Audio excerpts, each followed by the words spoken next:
Woohoo! Alright, just a quick test to see if this works. I know it probably does. I just want to apologize for the earlier technical difficulties with the original link. So, whatchamacallit? With that said, I'm saying a lot. Sorry, I didn't write this. This one's unscripted. Okay. You rehearsed this. I paid you. I paid you to rehearse this. We went over it 75 times. You paid me nothing. Yes. No.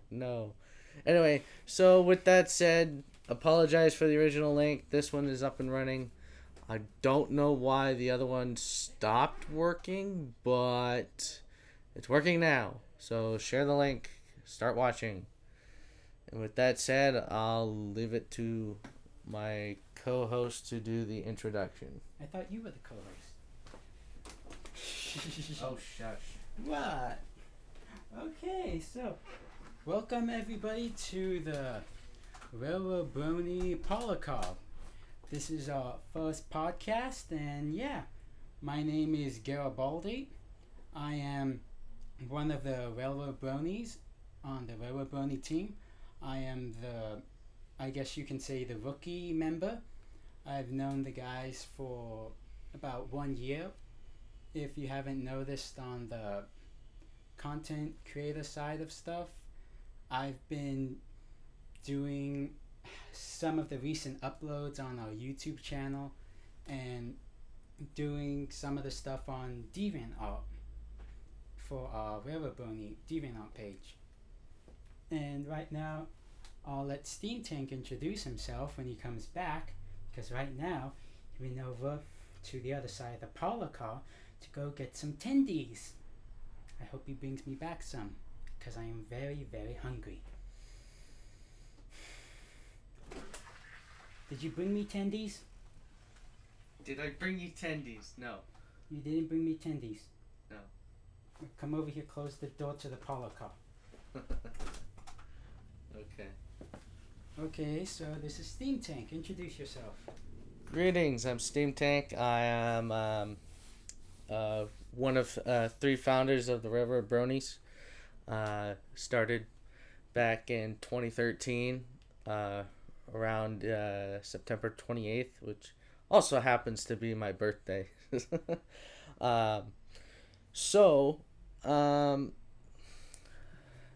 Welcome to the Railroad Bronies Parlor Car Podcast. Yeah, so what would you like to eat? Well, I'll take a pony main course with a shot of foam. We don't have that. Oh. We have a side Foma. I don't think I want a sweaty dude. Okay, we have lemonade. I'll take that. Okay. I need some money. Don't have any money. Oh. Do you accept bits?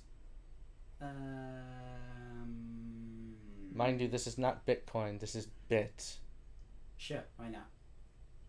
I'll be back in 7 hours because it's on the menu, but I have to go out and buy some. I'll be right back.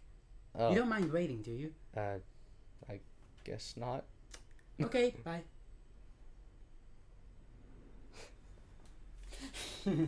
Okay, with that out of the way. Anyway, moving on. So, now, with that introductions out of the way, we're going to talk about the MLP episode in a little bit. So, Steam Tank once again has left me alone. You keep abandoning me.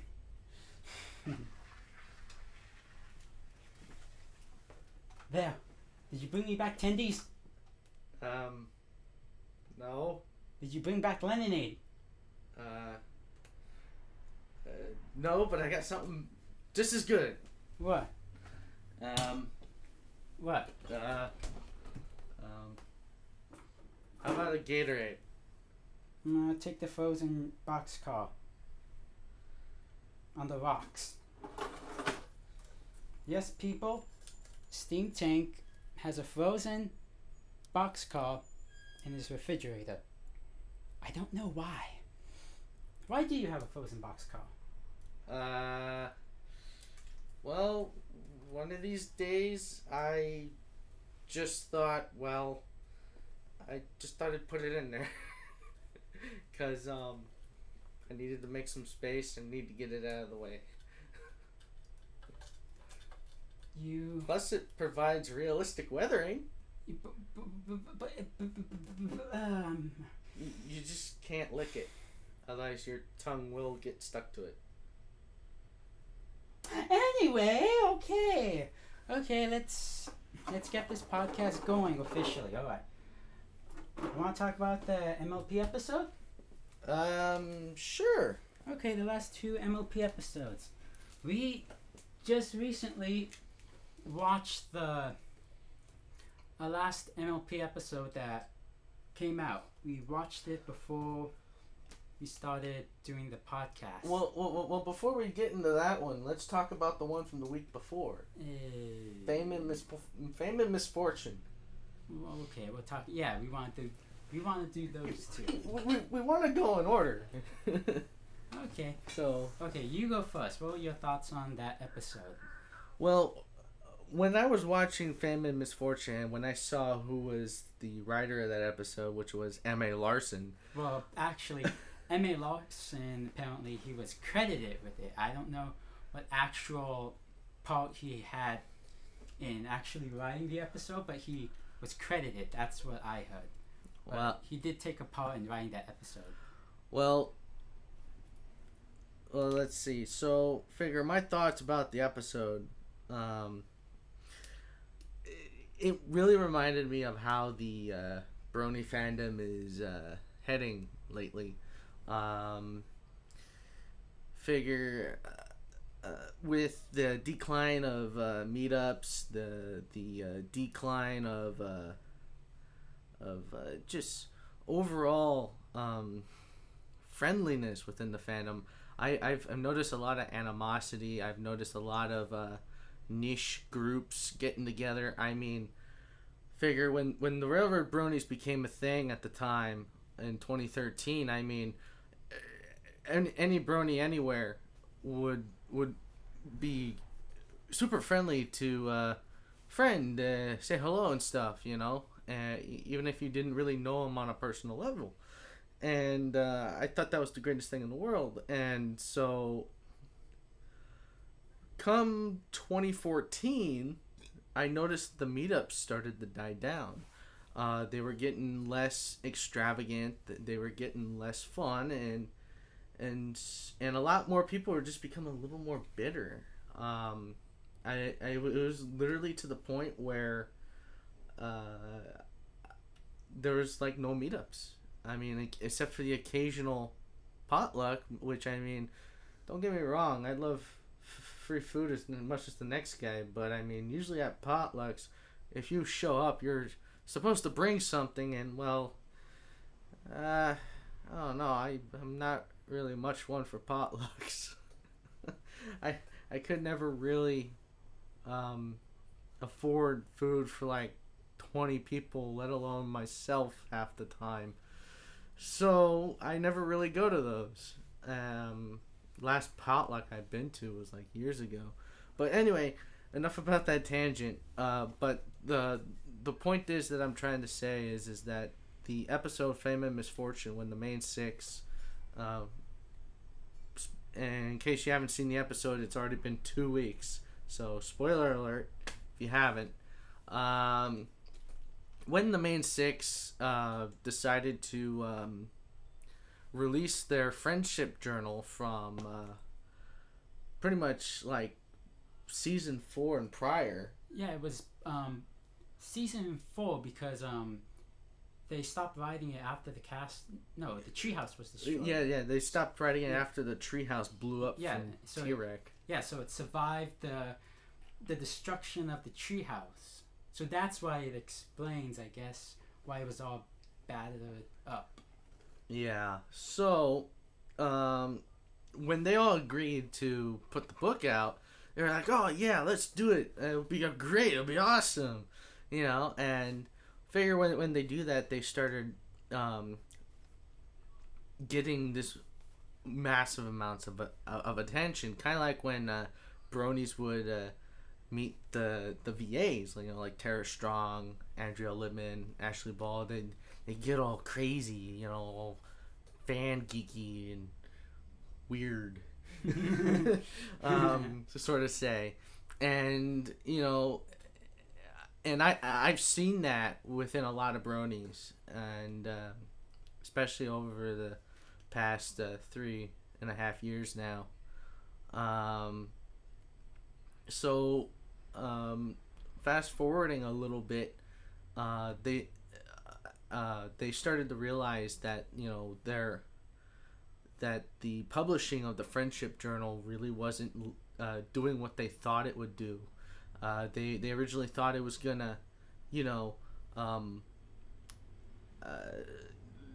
help people become friends and solve more problems, but they just kept nitpicking the book and nitpicking the main 6 because, oh, this one sounded too stuck up, or oh, this one was uninteresting or something like that. And pretty much from what I gathered, that episode was just pretty much based on the bronies.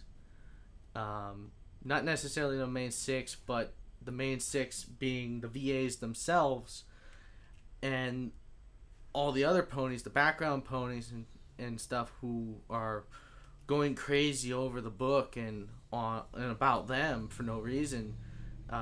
Really shows us an insight on how the fandom is really turning to be lately. Yeah, well, let me ask you something. Out of those bronies, that were all cookie or going just all over the place, going crazy, did you, identify with any of them? Did you kind of say, I've been kind of like one of those? No, not really, actually. I mean, personally, I like to give people who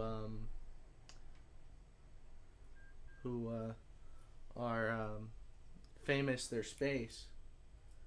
So, figure, okay, here's a good example. About, I think it was 2015? Was it 2015? Was it 2015? I think it was 2015. Was it EQLA? Yeah, it was 2015.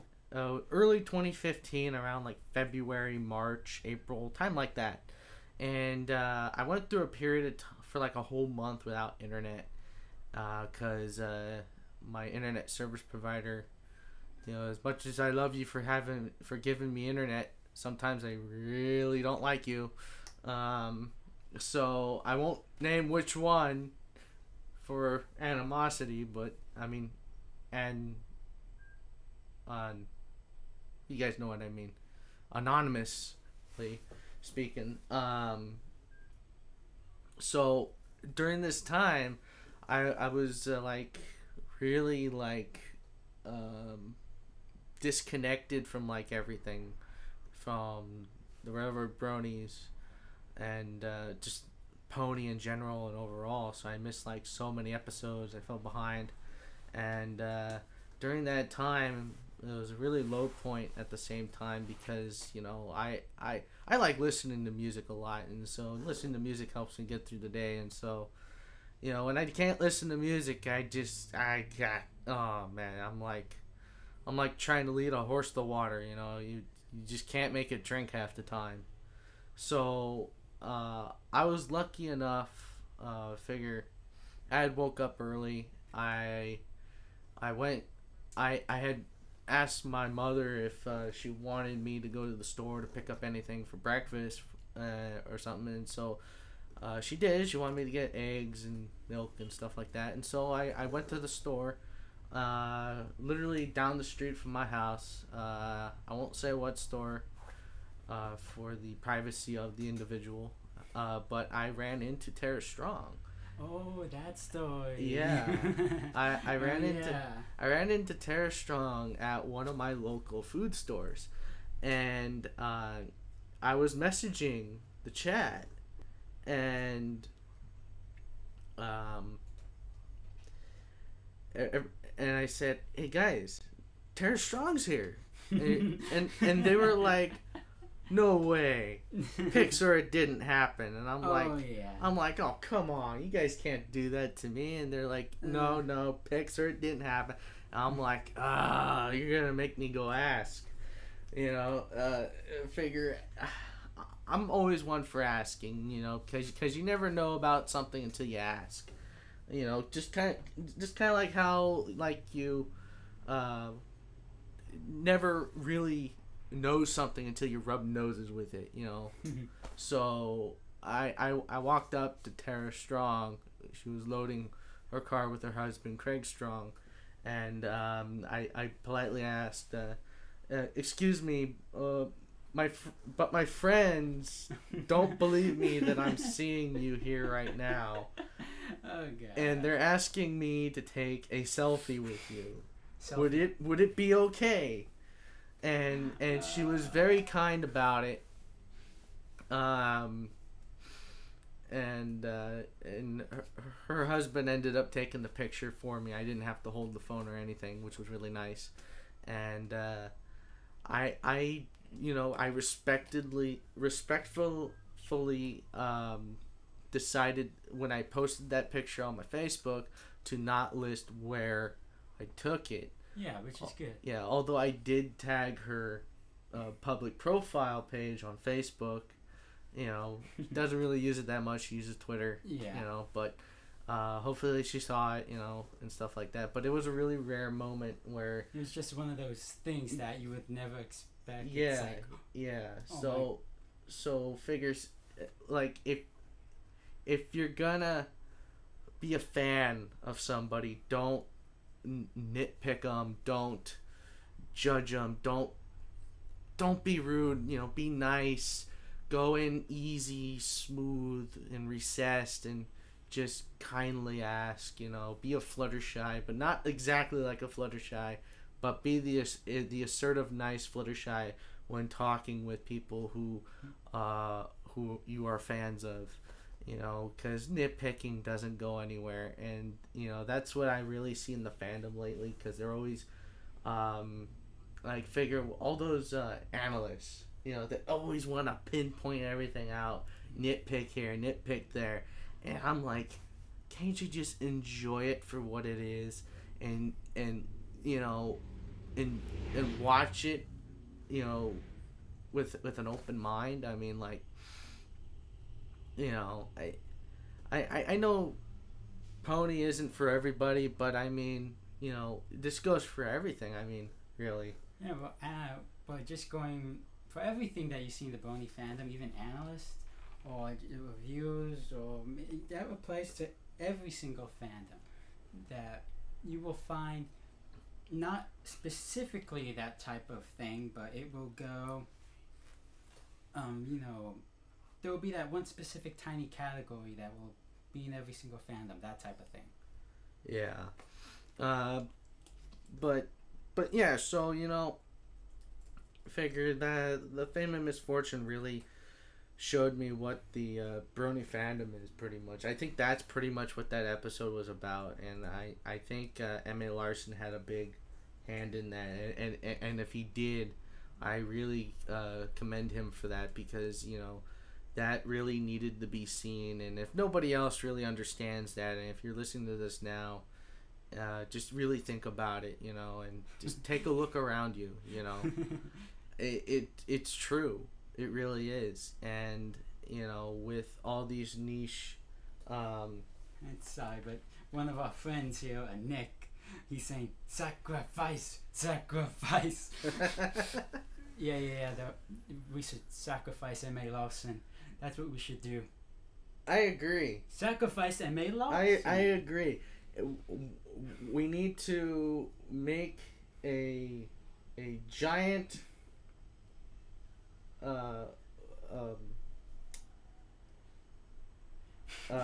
whatchamacallit, a giant sacrificing block that looks like a blue check because he hates blue checks. Yes. No.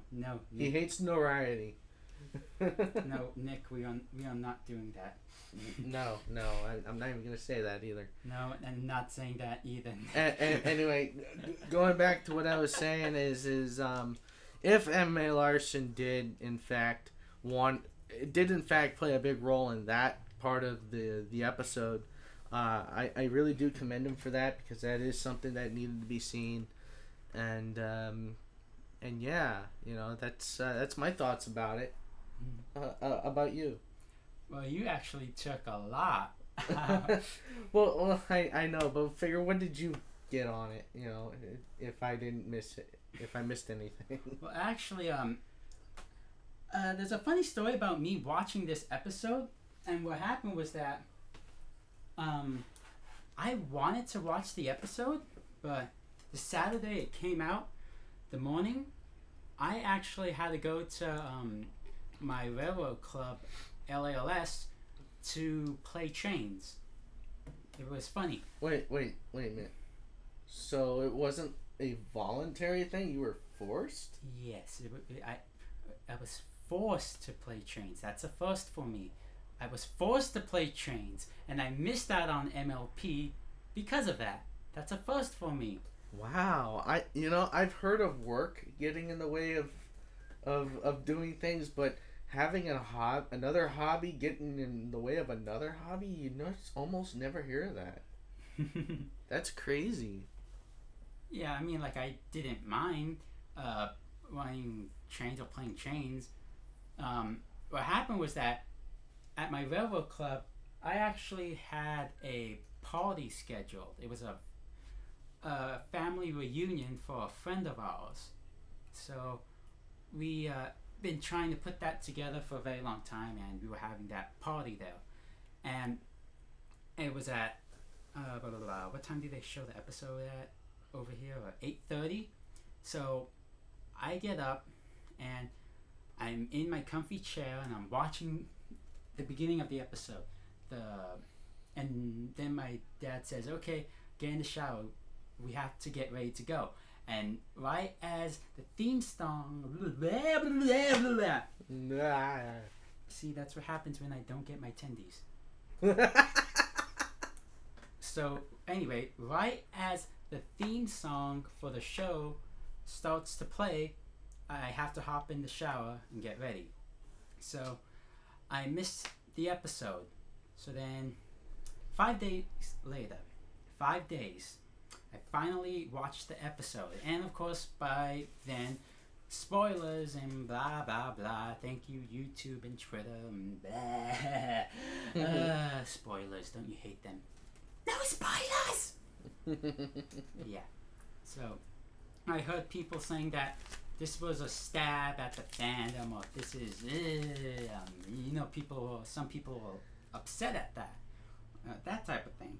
So I was like, okay. So I kind of had an idea what this was about. It was going to be about maybe us.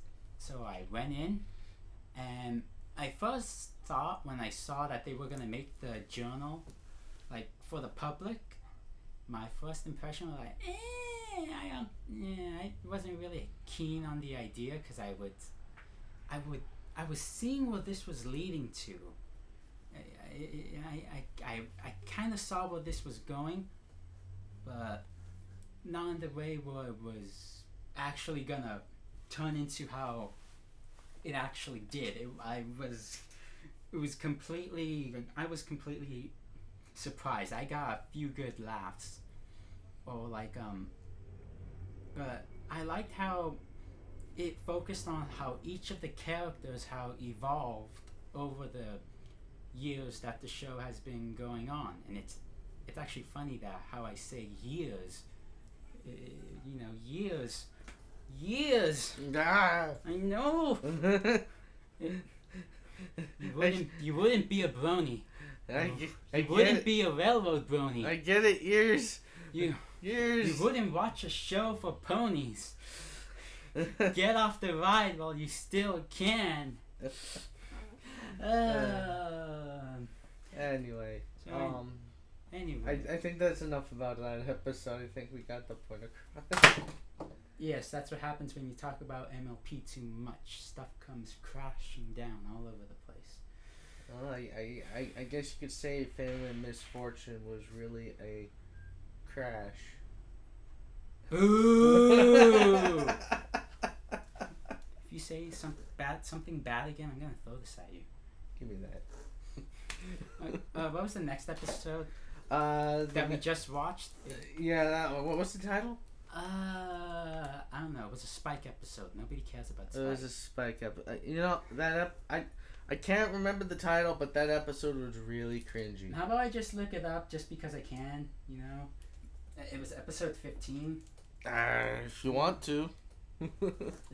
But figure that episode it had Spike, Ember, and Thorax in it, and oh yeah, Triple Treat. No, it's Triple Threat. It's spelled the same. It has an H in it. No, it doesn't. It's a typo. What? It's a typo. All right.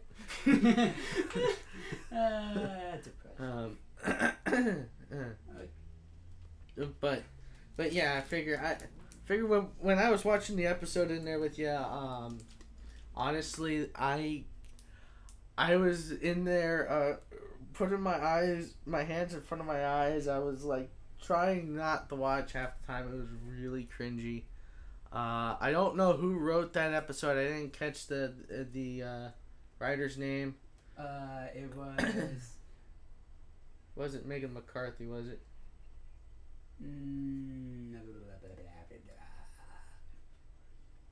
Wikipedia. Wikipedia. And when in doubt, Wikipedia it or Google it. But, so anyway. but yeah. So very cringy. He was covering his eyes. Oh my God! The look in his steam tank's eyes, or just he was putting his hands over his face. It was so hilarious when he was watching it. I already saw the episode, but Steam Tank hadn't seen it, so I made him watch it because I wanted to talk about it. Oh, the page loaded. Okay. Who's it by? What's it say? Josh Hamilton. Josh Hamilton? Yeah. Josh Hamilton. If you ever see this. Not Hamilton. I don't know. I can't read the last name. It's too small. You read it. It's Hamilton. You sure? Yes. Written by Josh Hamilton. Okay, that's... Yeah, Josh Hamilton, if you're watching this, no, just no, shame on you. None of that. None of that. You should feel bad for that episode. You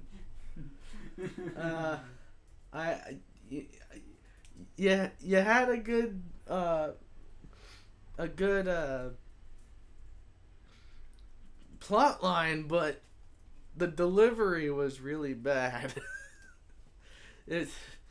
I mean, if to be honest, you know, if I had to, I would have compared that to eating worms or something. It was bad. I thought it was fun. Oh well, to each their own, but I thought that was horrible. I could barely watch it. Figure if I was watching that by myself, I probably would have just skipped through it to see the end and then just waited for the next week. Yeah, no, but here's one thing. I have one very terrible complaint. Twilight. She said, "Oh, was it Starlight? I forget. They both look alike." But I got this. You got this. Oh. You got this. You got this. I don't think they know where that animosity feeling is from. Yeah. You want to tell them where that came from? Yeah. Okay. I think I'll tell the story. Okay.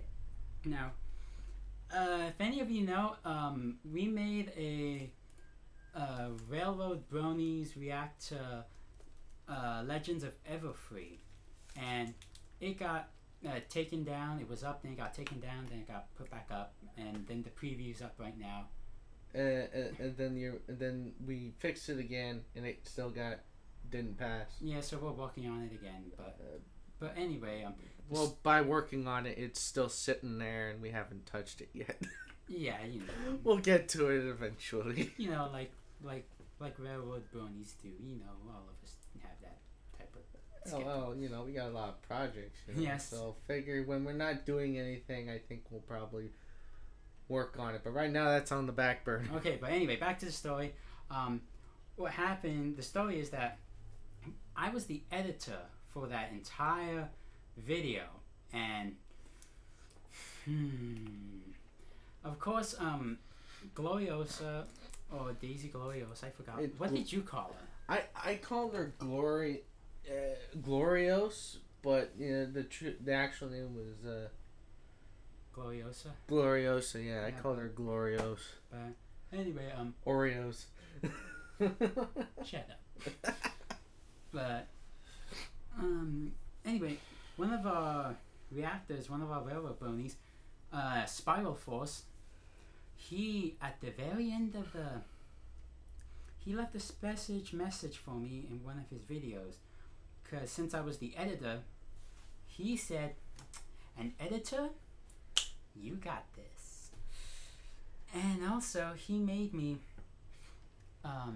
he in one of his reacts, he said, "We need a counter for every time she says, 'You got this,' or 'I got this.'" So I had a deal listening to, "I got this, I got this, I got this." And then Spiral Force at the very end had to put, "An editor, you got this."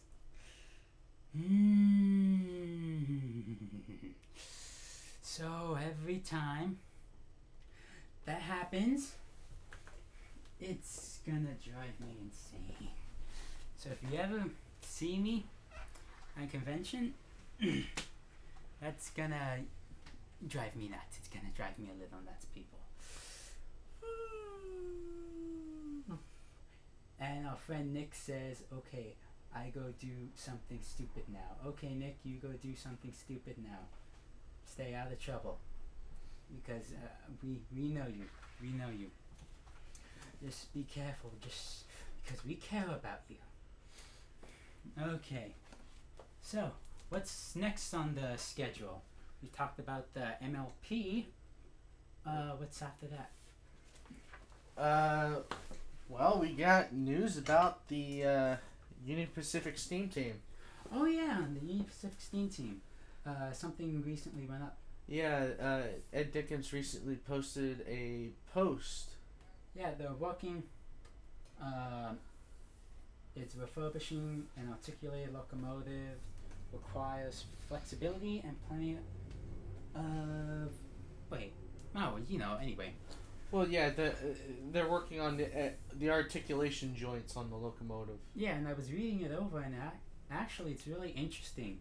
It talks about all of the joints on the locomotive, how in the center, how it's pivoted, the ball joints, the circular. It's really interesting how they're really redoing everything. Yeah. Oh, and just to note, we will be posting links in the description at the end of the podcast. More specifically, once the video is coded and officially up afterwards. So, which would probably be tomorrow. So check back if you want to see the links for the Union Pacific Steam Team. Yeah. For the Steam Team, the Steam season, the run, it's over for them. So 8:44, that's going to. It's taking a break. It's being put in the shed. Be taking a nice little nap, hibernation. That's hibernation. You're making a SpongeBob reference. Oh, I am. Okay, good. Ow. But anyway, 844 is going in for hibernation, and now the Steam team is focusing on the restoration for 4014. And the 4014 is basically 95% completely apart, boiler and everything. It's all completely apart. They're doing boiler inspections, so they can get underneath everything. The articulated joints and the reversing gear for the front of the locomotive. They're taking a great look at all of that. It's really incredible how the Steam team is able to keep the Union Pacific steam locomotives alive and just keep them going. It's just completely amazing. And as a live steamer, it's really interesting to see the big things, the real steam engines for once, because I'm really used to looking at all the small stuff like 7.5 inch gauge, 1 inch at 3/4 inch scale, and when you actually compare it to the big stuff, it's actually it kind of takes you back sometimes to say, whoa, that live steam, you're sitting on a rail, literally. The track is so small you can ride on it. You're going 3, 8, 14 miles an hour on a track that's 7.5 inches wide or 4 3/4 inches wide. Well, on the big stuff, it's like, oh my god, it's just so amazing. So we have a couple of comments, two of which are from the same person, but it is from Cocosing Valley Central Railroad. So you say that you really like our live steam trains in our videos. Well, you're actually in luck because our live steam person is right here. Woo! DGaribalde. So he's the one to ask things about that. In fact, after the podcast, like I said, we'll be posting links to our Twitter, our Facebook, and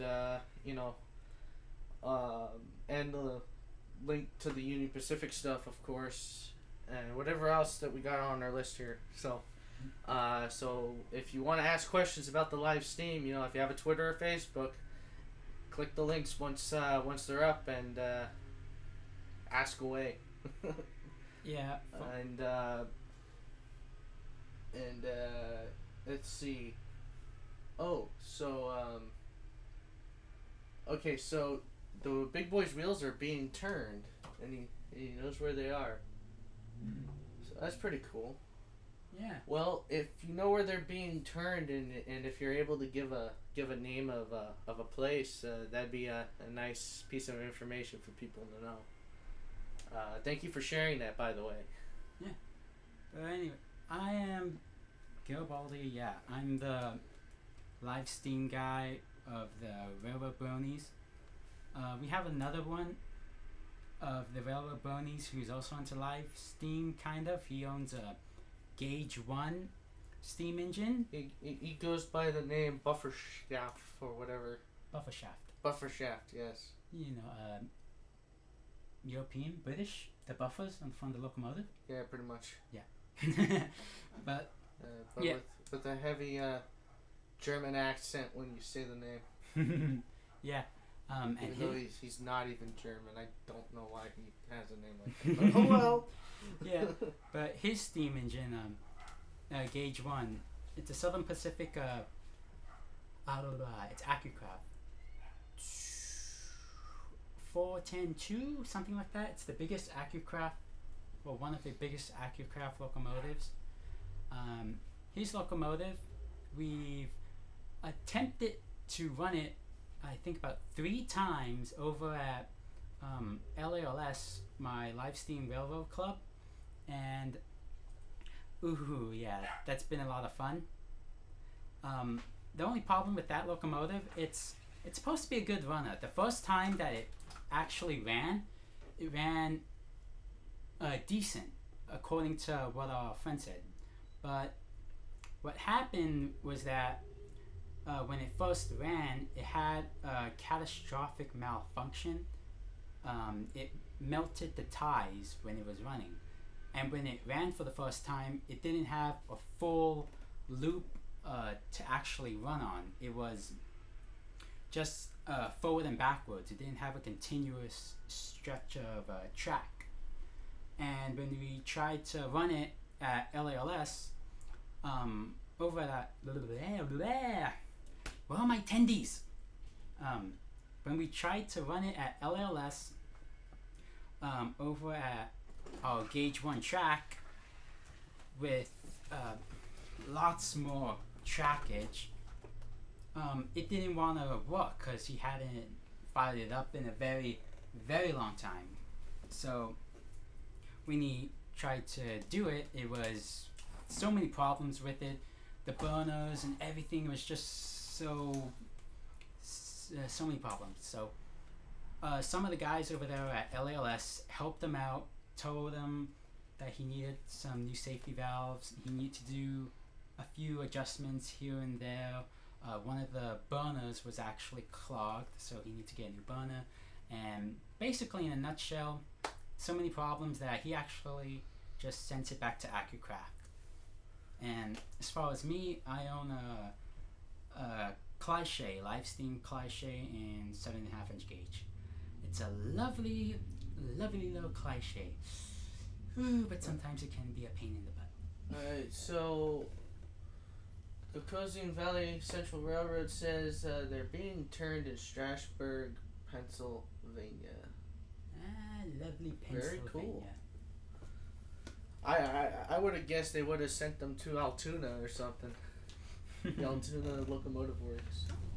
But yeah, that's pretty interesting. Cool. Thank you for sharing it. Alright. So how about 3751? 3751. Oh yeah, that engine's... Speaking of the big boy, 3751, that's this LA's steam locomotive, I guess you can say. It's Heavy Mountain Santa Fe. And that one is going in for its overhaul, restoration, right? Not necessarily a restoration, but it's going in for a FRA mandatory teardown inspection, where it's supposed to last 5 years. Supposed to. Although they could do it as easy as in like 1 year, but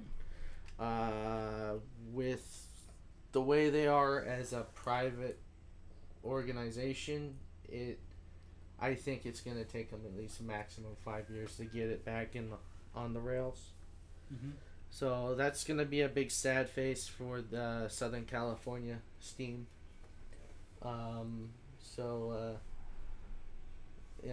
Too bad Portland, Oregon up there is a little hoggish of daylight. Mm-hmm. Could really use a daylight down here every once in a while. I know, I love the daylight. Oh well. Yeah, we actually, telling you, should have brought me those tendies.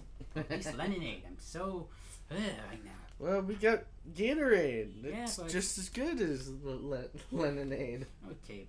Without the taste of communism Nah. and goofy jokes.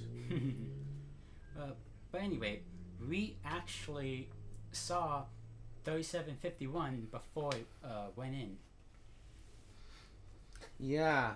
I actually I was a little late to the event. It was actually an actual meetup that I made, but I was late due to some automotive issues. I had to change my oil. I had to add coolant. I even had to replace my alternator not once but twice, and put a new fan belt on that I had to take off twice. So I I really didn't get down there until everyone else left, except for the Railroad Bronies, who stayed till the end. And even though I miss seeing 3751 at Union Station in Los Angeles, I at least managed to, thanks to my experience with exploring the very questionable parts of LA that they're not that questionable. Well, they're not, but I mean, figure where there's garbage for the most part, it's pretty questionable to most people. I managed to find a ripped portion of fence behind a dumpster, and more than likely, I guess, somebody probably used it to trespass, but I at least managed to sit in the opening a little bit and get a nice clear shot of 3751 coming by me in a panning view, which is really nice. The only thing I wish I didn't do is I tried to zoom in on it going away, and I went a little too fast on the zoom, and I ended up getting a part of the fence pole in the shot, which kind of ruined it at the end, but I could always kind of crop that out if I wanted to. Yeah. Ain't too bad, but it was a really nice shot. I haven't posted it yet, only because, well, for the most part, we have a lot of stuff. We have a lot of footage on 3751 that has not been posted or edited. And a reason because of that is in 2015 and 2016, myself, Mecha Flyer, and Spiral Force, and a few others, I mean, we had a lot of personal stuff come up, and it really brought our time away from editing and stuff, so it kind of got put on the back burner. It was supposed to be edited by Buffer Shaft at first, and then it was going to be edited by Spiral Force, and then it was going to be Spiral Force and Buffer Shaft, and it just never happened. And then after a while, we lost the footage, and just recently we found it. Well, I found it. I found most of it on my computer, because at the time I thought it would be a great idea to make 3 backup copies of it. One on mine, one on Mecha Flyers, and one on Spiral Forces. And luckily I had mine still. I keep a lot of my data. I really don't go through it all the time, and when I do, it's good to know that I didn't delete something by accident. So we have the footage. It will be made eventually. I know it sounds very, very long, but it will happen sooner or later. Definitely it will be happening before we decide to fix the React video to Legends of Everfree. And yeah, so really sorry on that to those who may have been looking forward to that. We did post, well, I would like to say but it was really Spiral Force who did it, because we just needed to get a video out of 3751. But we weren't going to show it because it was just nothing but pure wind noise. Oh, yeah, that and one. Screaming down the I-10 freeway. And making some obscene jokes by a few passengers in the car, and it was pretty bad. I really didn't want to put it up, but he did it anyway. But I love that video though. Well, you did. I guess it did bring a couple of chuckles to some people, but to those who thought it was really unprofessional, I'm really sorry about that. And definitely would try to keep the quality control a little higher. But sometimes those things just kind of slip, they do this. They slip as much as they do on TV itself. So you know what? You can only do so much. What quality control are you talking about? We are railroad bronies. We like trains and ponies. What do you expect? Well, yeah. Well, that's one thing. Railroad bronies. What more needs to be said? Indeed. Okay. Okay. Back to 3751 at Union Station. Okay. Yeah. So, Steam Tank, he caught 3751 when it was leaving when it was leaving Union Station after it pulled out. I actually caught it with everybody right as it was backing out. Steam and everything. I got that video. And oh my god, it was just so much fun watching it pull out, because there were little kids and there was moms and dads, and it was so funny. There was this mom and child. They were right next to the cylinders of 3751, and as it's backing up, the cylinder cocks open up and it's going shh, shh, and they get blown with steam, and they're like, ah! I got that in the corner of my video. You can see them running away from the steam coming out of the cylinders. And then you just see 3751 coming backwards.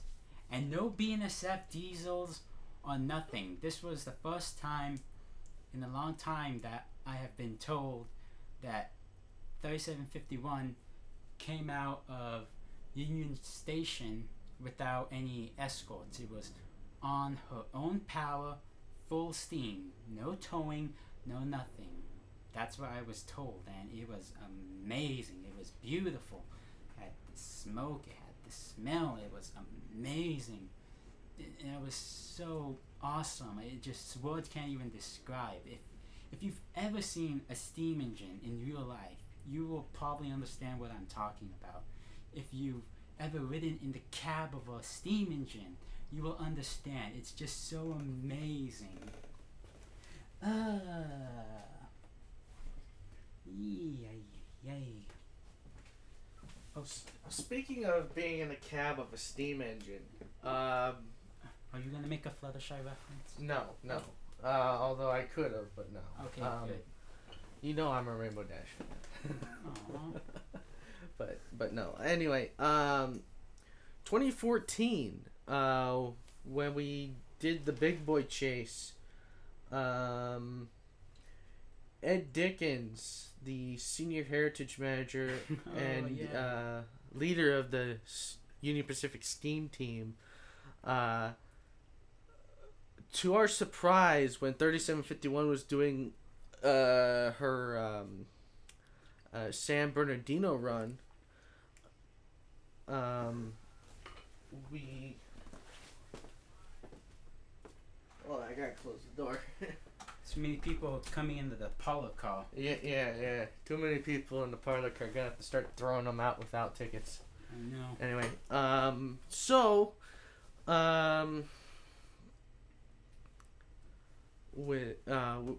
where was I?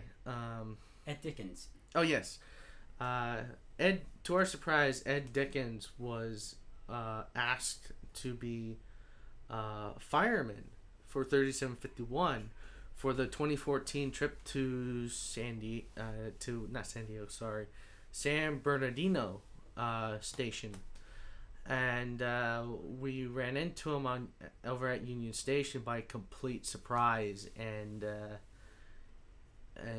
to our surprise, he actually remembered us from the one day when the Union Pacific Colton Yard was open for the public to go in to see Big Boy. I will tell you this: we did frequent every single weekend to there, and I will tell you this now: he definitely learned our names. Spiral Force and me both. but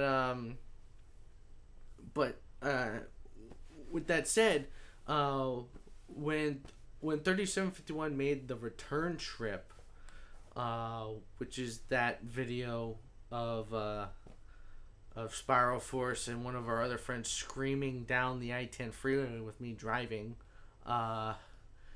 When we got back to Union Station, Ed Dickens was nice enough to let me sit in the fireman's seat of 3751, and that was the coolest thing ever. And it's not as hot in there as people would think. It really isn't. I mean, it's a little hot than it would be outside the locomotive, but it really isn't that much hotter than outside it, as the passive air, pretty much. And there's a lot of airflow through there, to be honest. And I honestly wish modern diesels had airflow like the steam engine cabs had, because it was very cool on there. Not cool as in cool, but cool as in weather cool. And that was pretty cool. Yeah. Oh yeah, and shout out to my friend Sam Kelwood, who was my fireman on 3751. He's a good friend of mine, and he's a member at Los Angeles Life Steamers, my Life Steam Club. Sam Kelwood, he's a great guy. He was my mentor, one of my mentors for the Life Steam. Really awesome guy. Now, what's next on our schedule? Let's see. Railroad Bronies projects. There's a whole slew of projects on the horizon. Both. Well, some of which are actual projects, but others are just like wannabes. Well, goals, pretty much, but I consider them projects. We'll figure. One of them is the complete implementation of RRB Rail Days, and I wanted to discuss RRB Rail Days at the RRB Rail Days meetup at Union Station at the Philippe's the Original French Dip restaurant. Yeah. But a lot of the other bronies that were there ended up leaving early, and I never got a chance to discuss that, so I'd rather discuss that now. What RRB Rail Days is, and I originally came up with this back in 2015. And I went to, and when we were going to San Diego for the first time to check out the rails down there, I had ran into the San Diego Railroad Bronies, who are also retired military bronies. And so with I was telling them about it, and they thought it was interesting and stuff. So pretty much DGaribalde here, he reminded me of it, and so I made the meetup, and I actually made out a complete explanation about what they're gonna be. And pretty much what they're gonna be is it's not necessarily gonna be only train related. Pretty much what RRB Rail Days is, they'll be train referenced most of the time, but they're not specifically like right next to the rails all the time for every meetup that it's gonna be. I mean, RRB Rail Days could be us hanging out in the Glendale Promenade, or because they have a trolley there or something that we could ride, or figure when the red car down in San Pedro, down by Fisherman's Market down there, opens back up again, or if and when it ever does. Right now they tore up the tracks, which is a kind of a tear to the eye right there. Yeah, that was kind of sad. And so things like that, where we could go get a nice bite to eat or walk around the beach or something like that. So things like that, it's not necessarily going to be train related all the time, but it would be train reference most of the time. Yeah. I mean, I was I don't want to skip ahead too far, but I was thinking about doing an RRB Rail Days meetup during the day zero of or day of EQLA. Oh yeah, you were talking about that on. Yeah, on Twitter, EQLA had a post about a real life version of Sugar Cube Corner. Oh yeah, I'm looking forward to that. And so,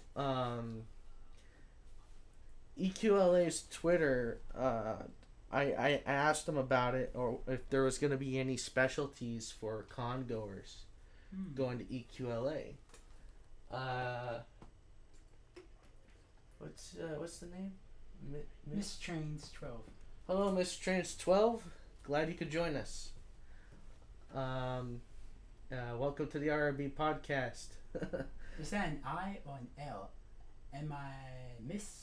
I can't see from here. My little but anyway, welcome to the podcast.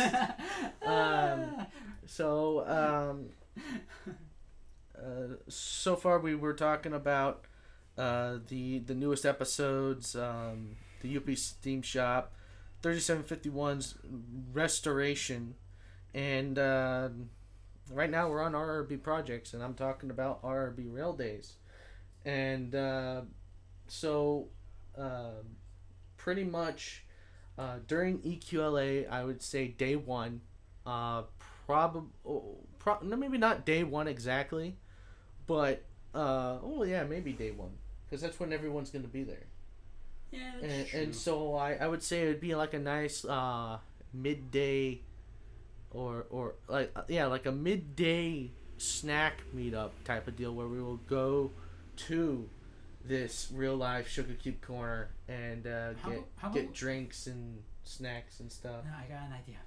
How about we do it when it opens up the earliest, or we go to breakfast or something like that?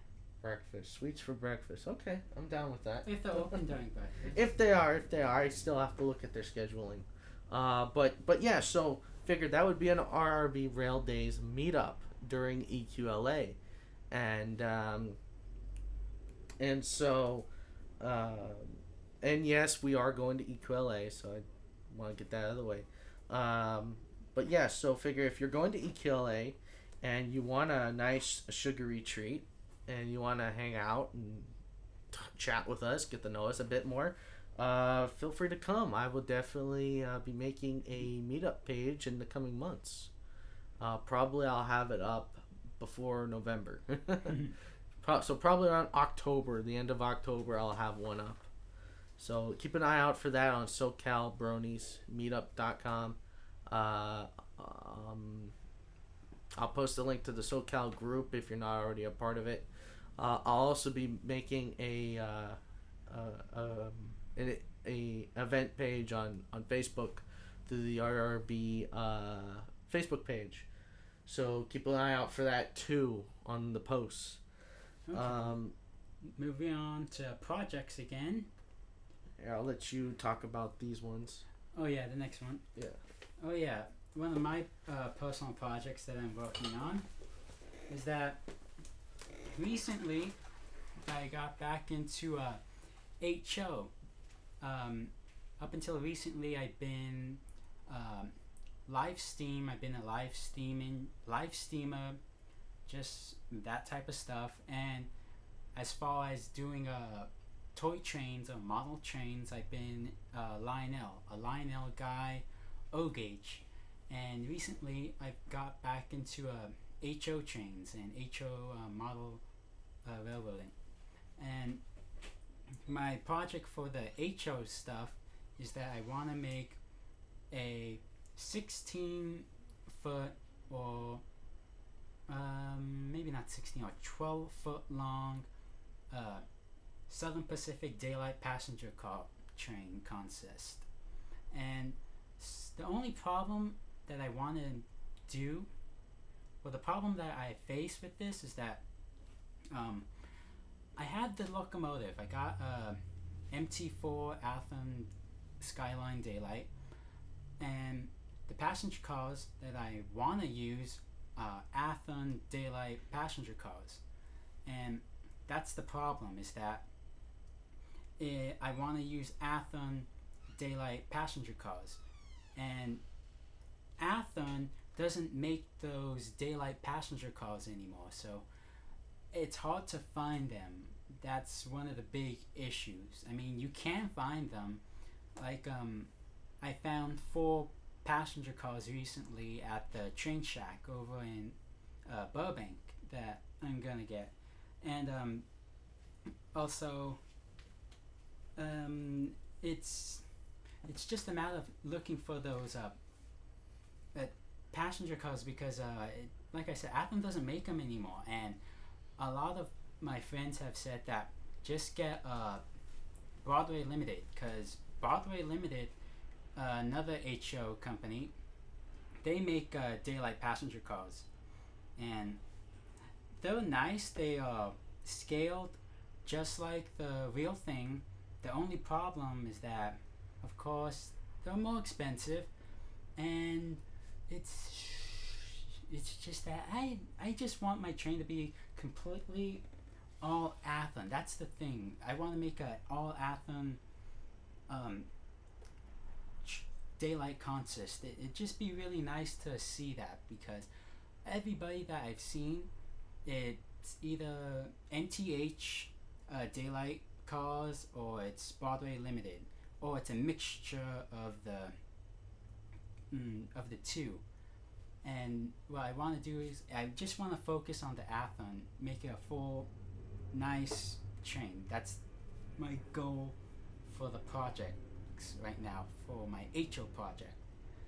So currently it's a 10-foot train, 10 feet long, but I need to be 12 or 16 feet, so halfway there. Hopefully I'll be able to get there by, I don't know, maybe next year or by the end of the year. So that's one of my projects that I'm working on currently. And now here's another project that Steam Tank is working on, or that he wants to get working on. Get back in the Parlor Car. Hey, where's my attendees? Did you bring them now? No, I didn't. I was in the Louvre. Oh, I don't want those. I don't think you want those tendies. No. Anyway, so I have a personal project coming up for myself. It's I plan on doing a well, how should I start this? Well, figure, you know, if anyone knows me personally, and if you do, and if you've been to my house, my front yard isn't exactly the best looking and landscaped. So, my mom wanted to do a garden, have it look nice, and so I've been trying to do a garden railroad for the longest time now, and it's taken me about 1.5 years to warm my mom up to allowing me to build a garden railroad. And so how long are we talking? How long are we talking? Mm-hmm. Pretty much about 1.5 years. Okay, that's not that long. Yeah, it's not that long, but for me personally it is, because I would have had it by now. if I was able to do it by now.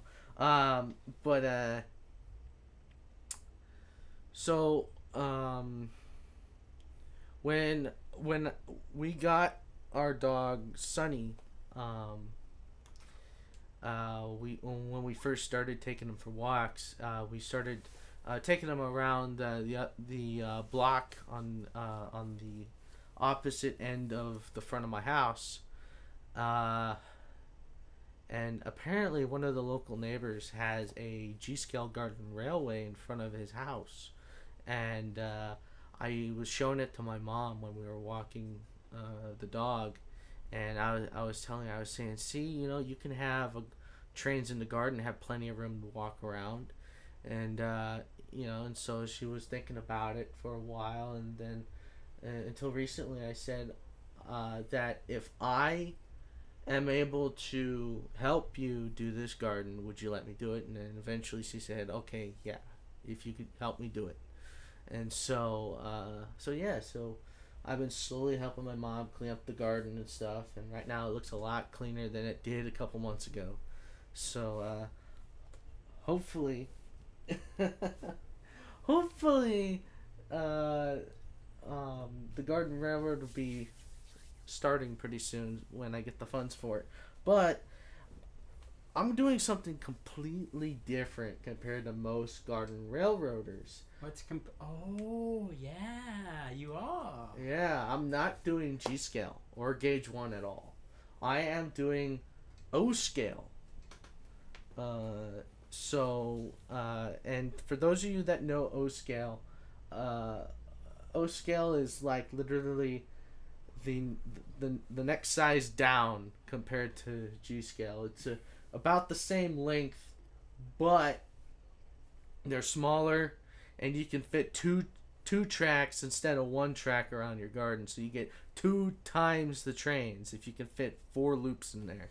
So that's a lot of train. Yeah. And most G scale garden railroads, like if you ever been to the one in Pomona at the Fairplex, they get really big. And with an O scale one, you can do a lot more with it in a lot tighter space. And just imagine how big it could be with a bigger space. And that's why I want to do it. People have done it, but it's not a widely done thing, and so hopefully I can do it like in a more a more successful way than most people. Yeah, the only problem, one of the problems that you're gonna run into is that not the train directly, the ones that you're gonna buy to run, it's the track, because it's gonna be outside. So you're going to have to think about the track. Since it's outside, you got to think about cleaning it or some way to keep it from rusting. Yeah.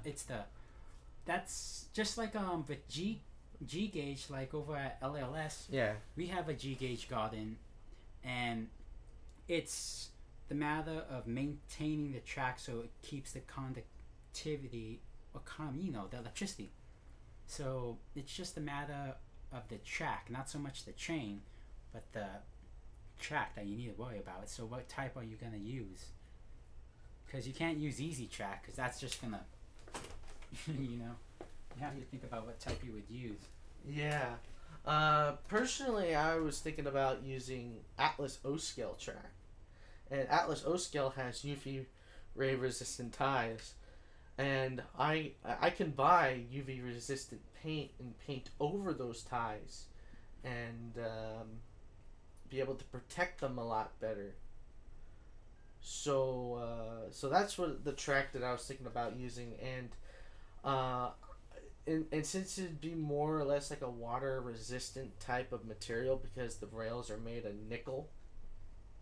So they're nickel plated on the outer rails, but I think the inner rail is like not a copper but a brass.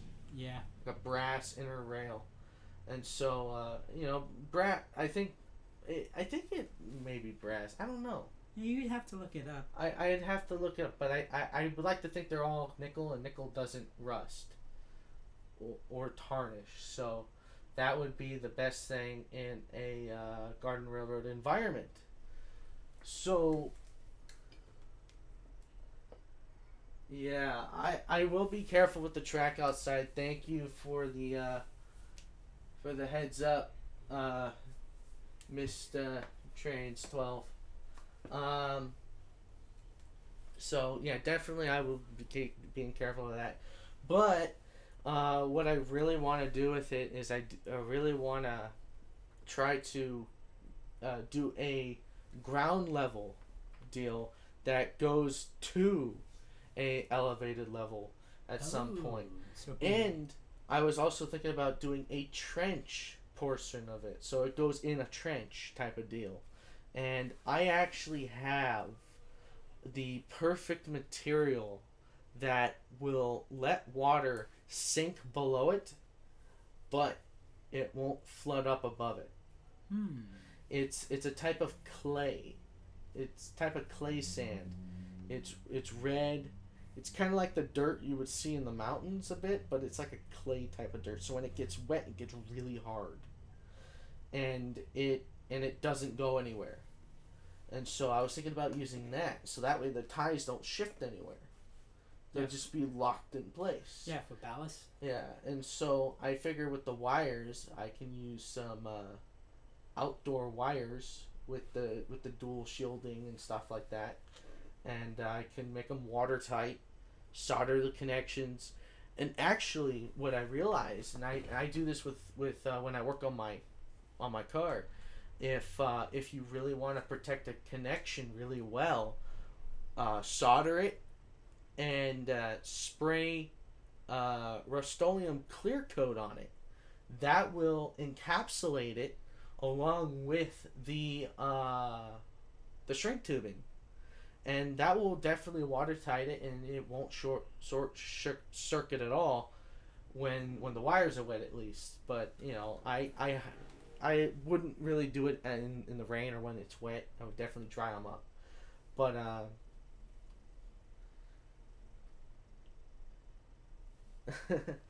but yeah, so definitely I'll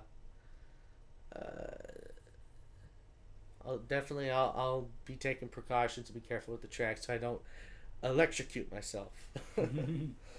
Anyway, what's next on the topic of projects? Oh yeah, I have one more funny thing to talk about. Well, Steam Tank goes to check on the podcast. Well, okay, this is what happened. Here's a funny story.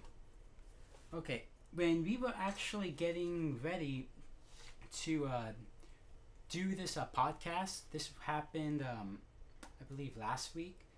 I came over to get ready for the podcast. We were doing all of the program, setting everything up so everything would be okay. You know, we're just setting everything up, doing practice and everything. And when I came over to set everything up for the podcast last week, I brought a USB flash drive for a Steam Tank, and I had some video on it that I wanted Steam Tank to get off for me. And what it was, I'm making a funny video, and what it is, it's a parody of Jay Holler's skit that he did in I believe Brownies React. It was an intro to Brownies React. It's a skit of him and Applejack, and I'm not gonna say what the skit was because I don't want spoilers for what it is, but it's basically me and Sunset Shimmer. I did the entire thing at my house in the dining room. It was just so hilarious. My dad helped me out, which I really appreciate, and it's just so much fun. It was just the only problem, I tried to keep it a secret or no spoilers, but when my friend Steam Tank was getting the video off of the USB for me and everything, he saw a tiny little snippet or a thumbnail screenshot of one of the videos, and he just burst out laughing. So yeah, spoilers for I won't say anything. But it will be hilarious, that's for sure. Yeah, like I said, it's a parody of one of Jay Holler's skits. At least that's how I think you pronounce it, Jay Holler. You know, Applejack? Well, I certainly, for one, cannot wait for that video. As cringy it might be for some, but for me it's going to be hilarious because I know you. Well, you know, you do. Well, yeah, you've seen all those little short video skits I've made. Yeah, they're all pretty good. For the most part. Yeah. Some very cringy. You're cringy too. We're all cringy. Yeah, we're all cringy, including the viewers. They're cringy to an extent too. I'm kidding. We love you guys. Thank you for supporting us. Yeah. For the little masses of you, at least. Yeah. You know, tell your friends to watch our stuff. We could use the attention. But yeah. Anyway. But that video it'll be finished soon, hopefully. I don't know when I'm gonna premiere it because I don't know if I want to do it on YouTube or if I want to save it for a special event. And the special event is something that we want to talk about right now, which is at EQLA. But the special event is it's at EQLA this year for 2017. Mm-hmm. Get ready for this, everybody listening. At EQLA for 2017, the Railroad Bronies actually applied for a panel. Yes, we applied for a panel, and whether we get that, yes or no, who knows? We don't really care. Yeah, it's sort of a bit of a wild card right now. We applied like a month ago, or at this point 2 months ago. Yeah, 2 months ago we applied. So right now it's just a waiting game. It's been kind of really nerve-wracking at the same time because I personally really want this to happen because with the MLP movie coming out pretty soon, right now is a good time for like anyone who wants to gain some sort of notoriety within the fandom. Now is the time to do it. So if you're a musician right now and you're starting out, keep it up, because right now is a perfect time to do it. And fandom could really use some more musicians because a lot of them are going off to doing contract deals and all sorts of stuff, and they just don't make pony music anymore. So yeah, keep it up out there, and those who are artists as well. Mm-hmm. Keep it up. Keep going at it. Don't get discouraged. Yeah. But that was the big thing. We applied for a panel. Yeah. And whether we get it or not, we'll see. Maybe it's just one thing we wanted to try out. Yeah. And if we do, who knows? Maybe we'll do something special like a small like prizes or something. Yeah, I don't know. Who knows? It could be a mystery. But definitely, we'll think of something. Yeah. You guys know we haven't planned out, but But you know what? We're the Railroad Bronies, and like in the past, our motto is we make apples happen. We make apples happen, pretty much. Yeah, and whether or not we do get the panel, we're still going to go to EQLA. We're still going to have a great time. Oh, yeah, definitely. That convention is an awesome convention. The people who put that together, they're awesome. That's great. I love it. Those people are great. Yeah. There's something else about EQLA. We're gonna hold it off a little longer to say it, but it has to do with Everfree Northwest and BabsCon for 2018. If you can find the post for it, it's somewhere deep on our Twitter and our Facebook page. But if you can find it, definitely go vote if you haven't. Pretty much what it is, it's a poll on straw poll for where do you want to see the Railroad Bronies attend in 2018, and I put BabsCon, San Francisco, Everfree Northwest, Washington State. So for some of the viewers who are either in the San Francisco Bay Area or Washington State and Oregon, if you really want to meet us, get the attention of your local con and really, really push them to try to get us to go. Tell them to share that post.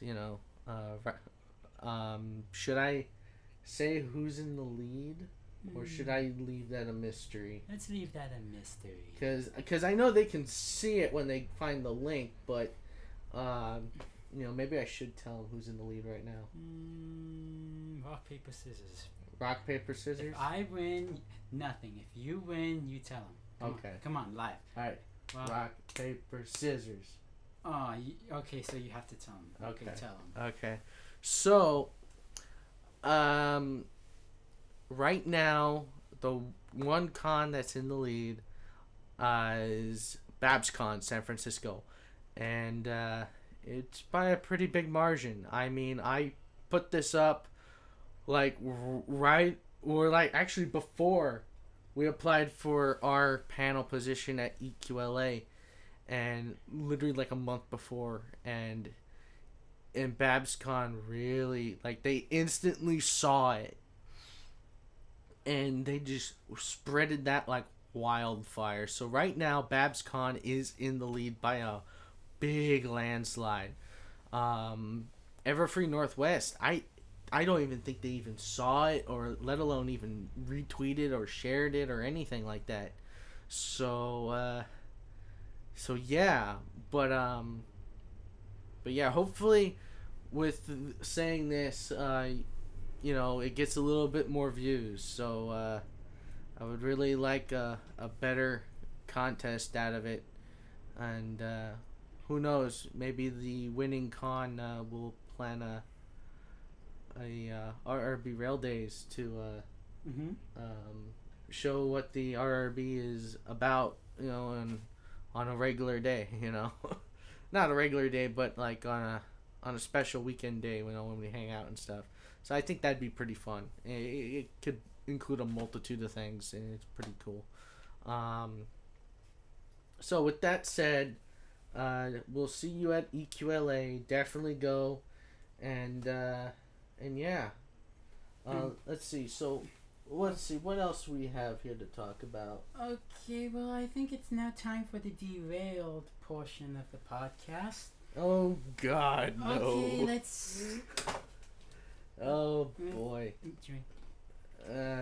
So derailed portion of the podcast is where we just unwind and wing it like DWK to a PG-13 extent, or what I'd like to say, rated TP for train and ponies.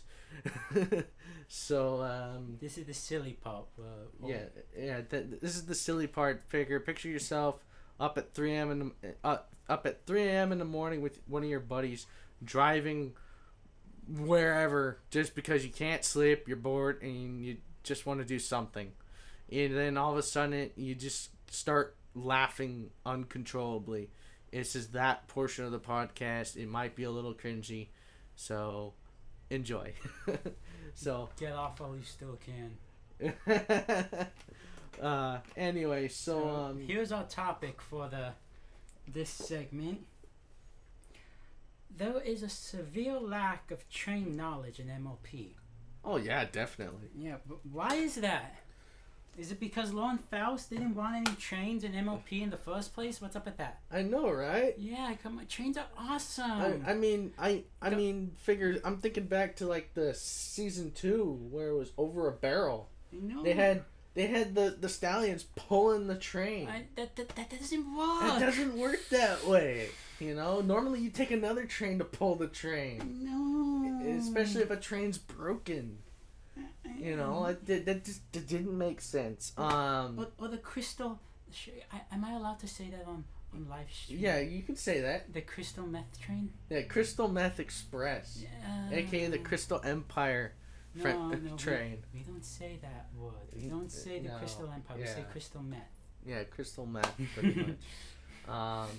Everybody loves Breaking Bad. Yeah, everybody. Yeah. So pretty much, I don't know who decided to draw up the Crystal Empire train, but they obviously must have been a very big Breaking Bad fan, because it honestly is just all crystal.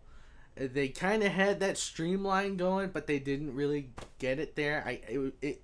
It looks like a diesel, but it's a steam engine. It sounds like, yeah. It just doesn't make sense because it has no.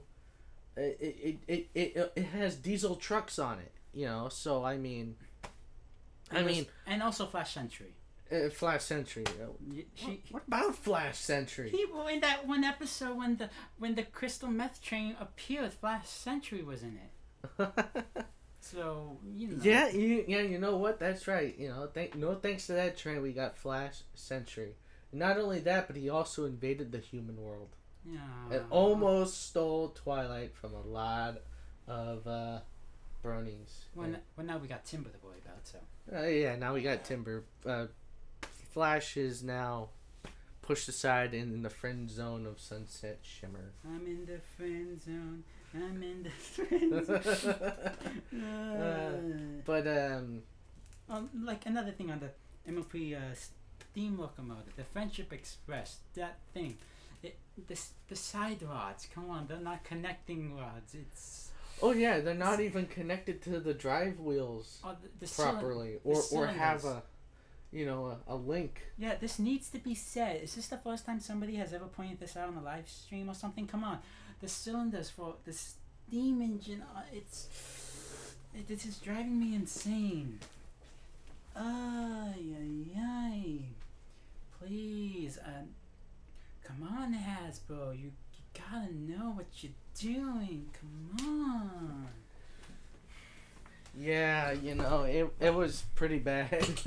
But I gotta tell you, I did like that train you did come out a while ago. That was fun. Which train? The one that's on my desk. The one that Spiral Force has. Oh yeah, that train. That train came out pretty good. Yeah, that was the best thing you ever created. So props to you on that. If only it actually ran by itself. I can make it run on Steam. Get the blueprints. We're gonna be here all night. Well, we have a sketchbook, so we should get to work. But maybe not tonight. Come on.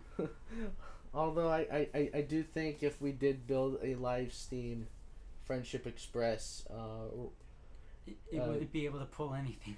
It wouldn't be able to pull anything, but maybe if we built one and brought it to one of the conventions, maybe we could auction it off or something. It'd be a great model, but it would never be able to pull anything. No. It'd be a gauge 1 locomotive. Well, it would be. Or we could do it a 7.5 inch gauge. Well, yeah, that's what I thought we were talking about. Yeah. But even then, it won't be able to pull anything because everything's on the inside, and even when you need to maintain it, you have to take the boiler off, and it's all a pain in the butt. Yeah. So, yeah. Well. Why did you shake?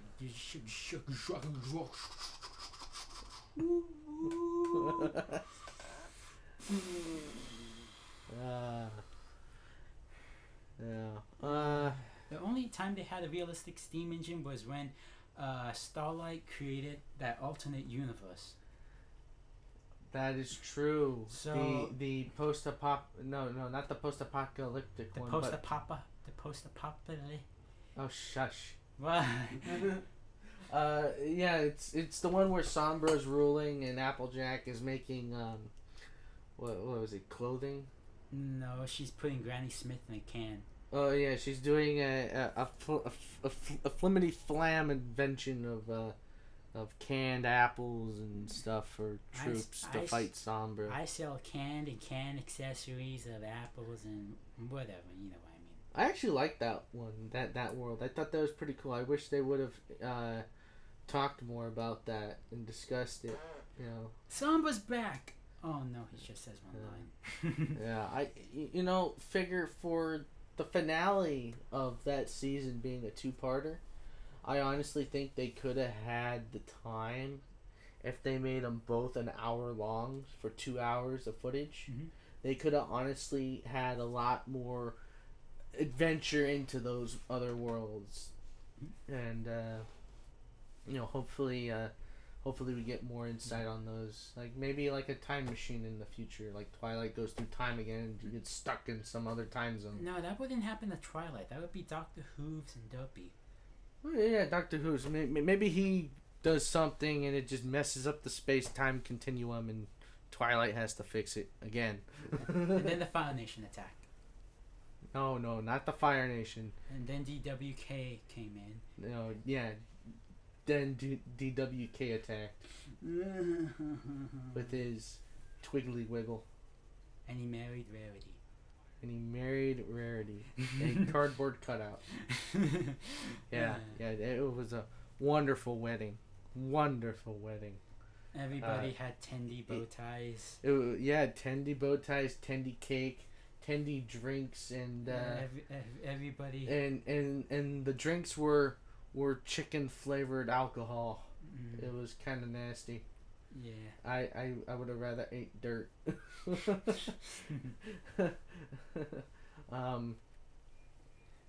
In fact, I don't even think Discovery Channel's Bear Grylls could have survived that. It was pretty bad.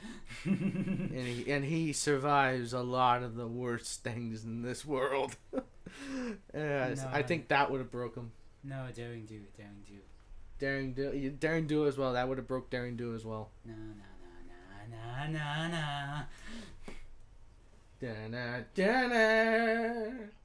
Oh, shut up. Okay. Okay, and also, this just in. Angel's Flight is opening next Thursday. Oh, Angela's Flight is opening. Angel's Flight up in LA. It's opening next Thursday. Oh, Angela's Flight. Yeah. You know, a lot of people like to call it Angela's Flight. Why Angela's? Because, Los Angeles, so they call it Angela's Flight. So Los Angeles, that type of thing? Los Angeles. It's Angela's. It's like Angela, but Angela's Flight. I don't know. I hear a lot of people call it that, but it really is Angel's Flight. But if you're in LA and you have you like a really good touch to your local town history, definitely visit Angel's Flight in Los Angeles.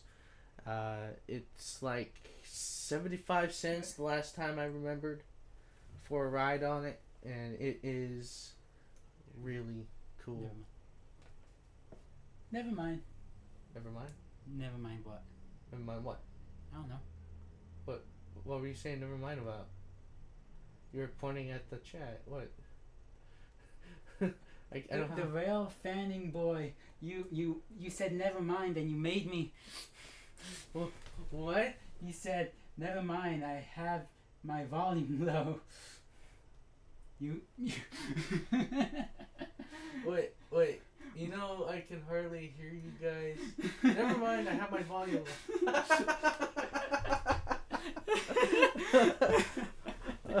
Oh man. Thank you for contributing to the live stream. Yeah, thank you for the laugh, but I'm sorry if you've been dealing with low audio for like who knows how long.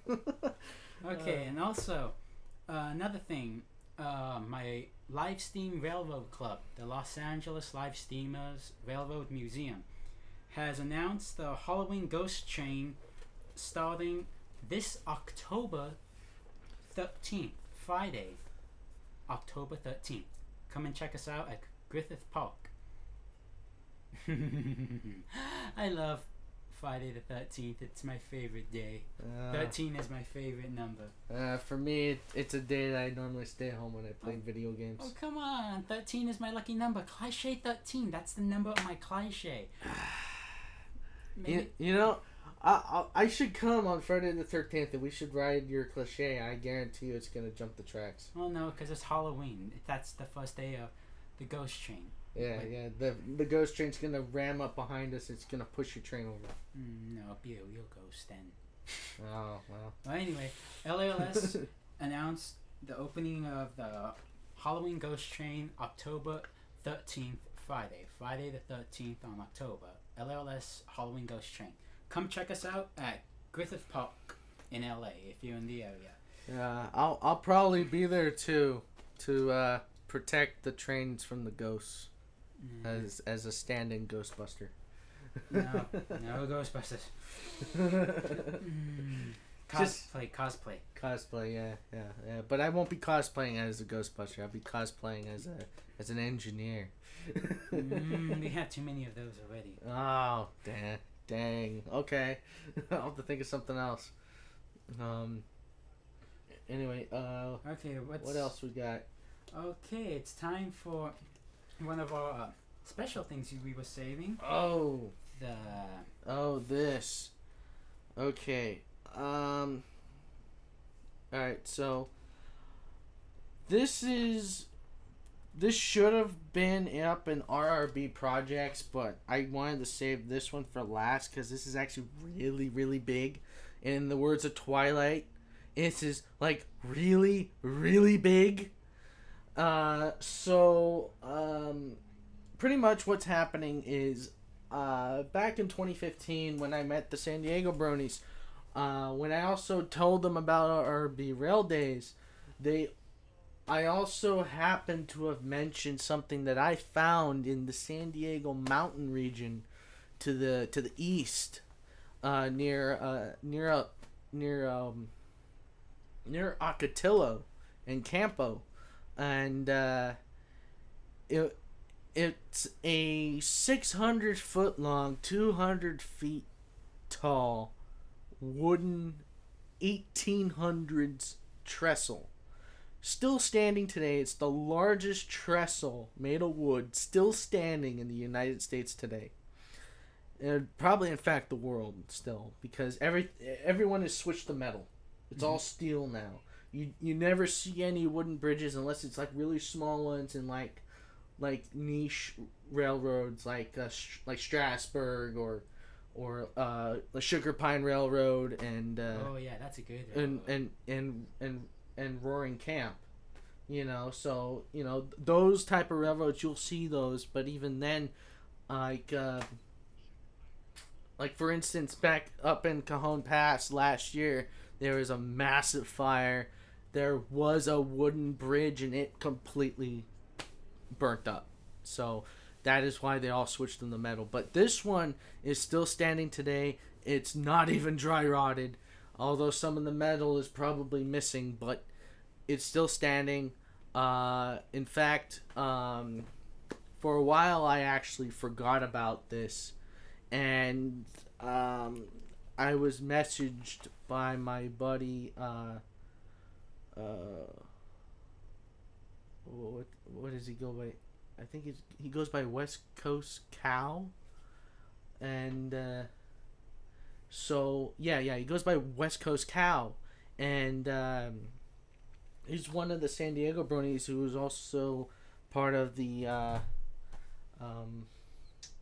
Pacific PonyCon staff every year, and so shout out to Pacific PonyCon. Yeah, shout out to them.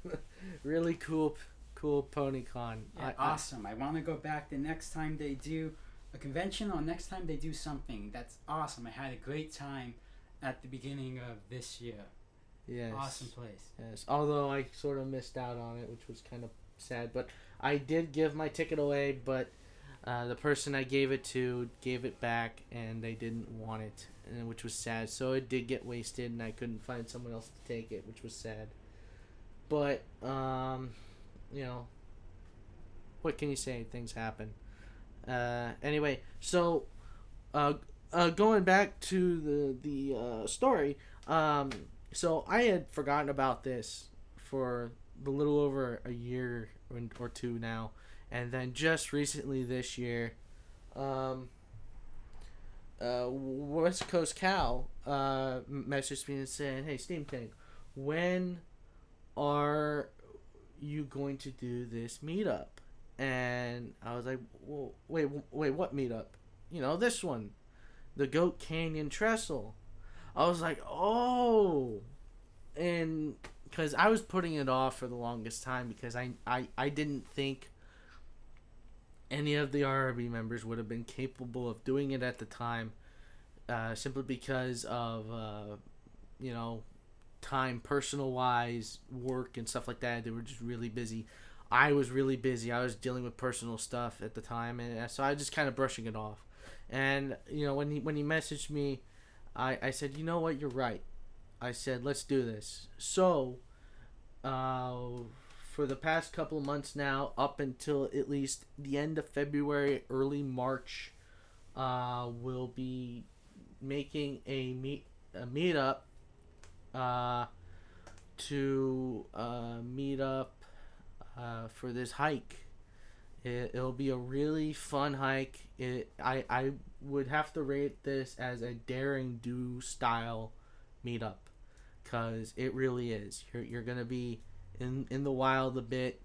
You're gonna be in the mountains, in the desert.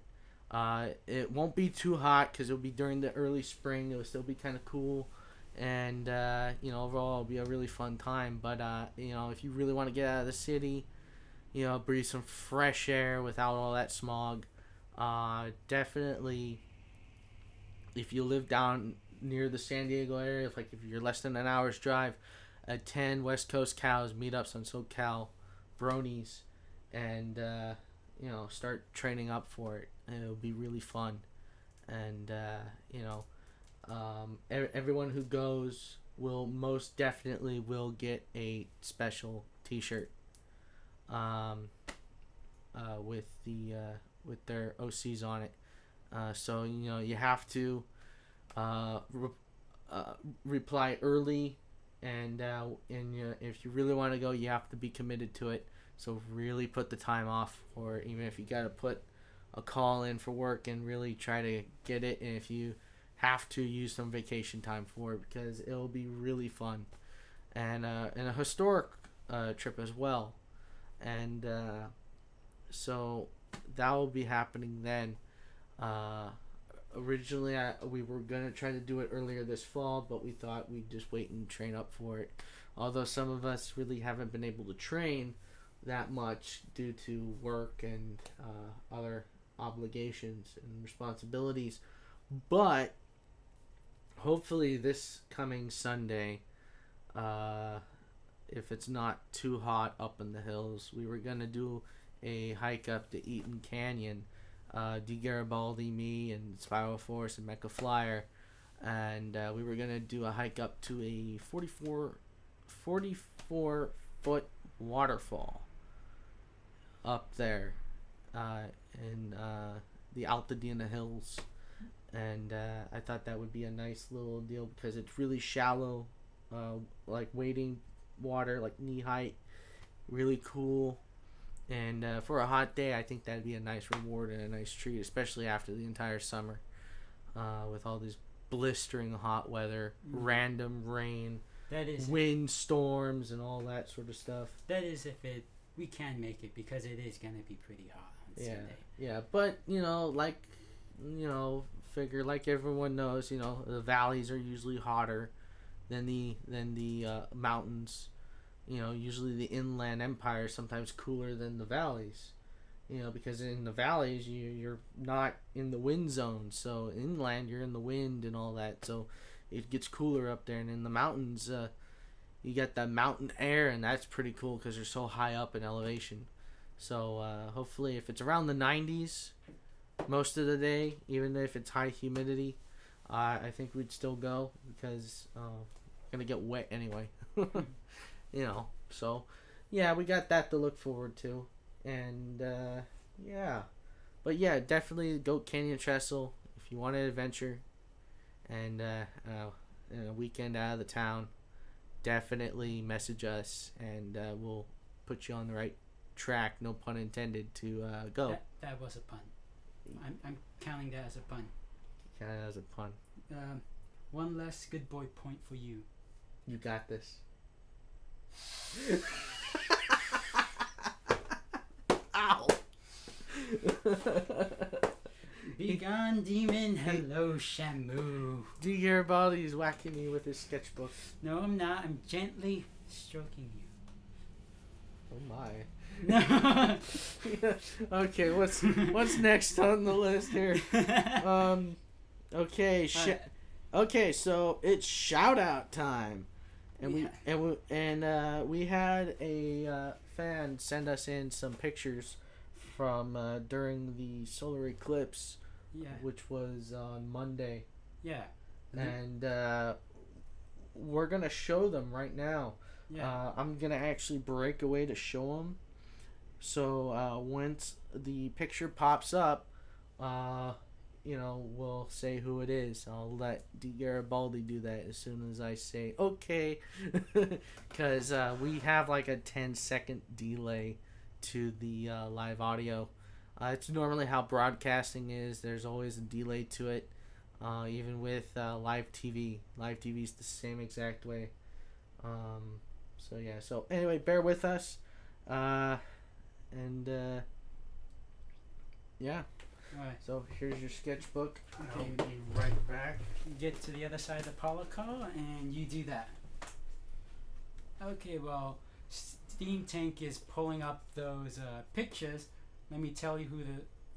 I'm telling you. Our shout out from one of our fans that sent us is from Railroad Brony. He sent us these awesome pictures from the highlight from the eclipse, and that is really awesome. I love that.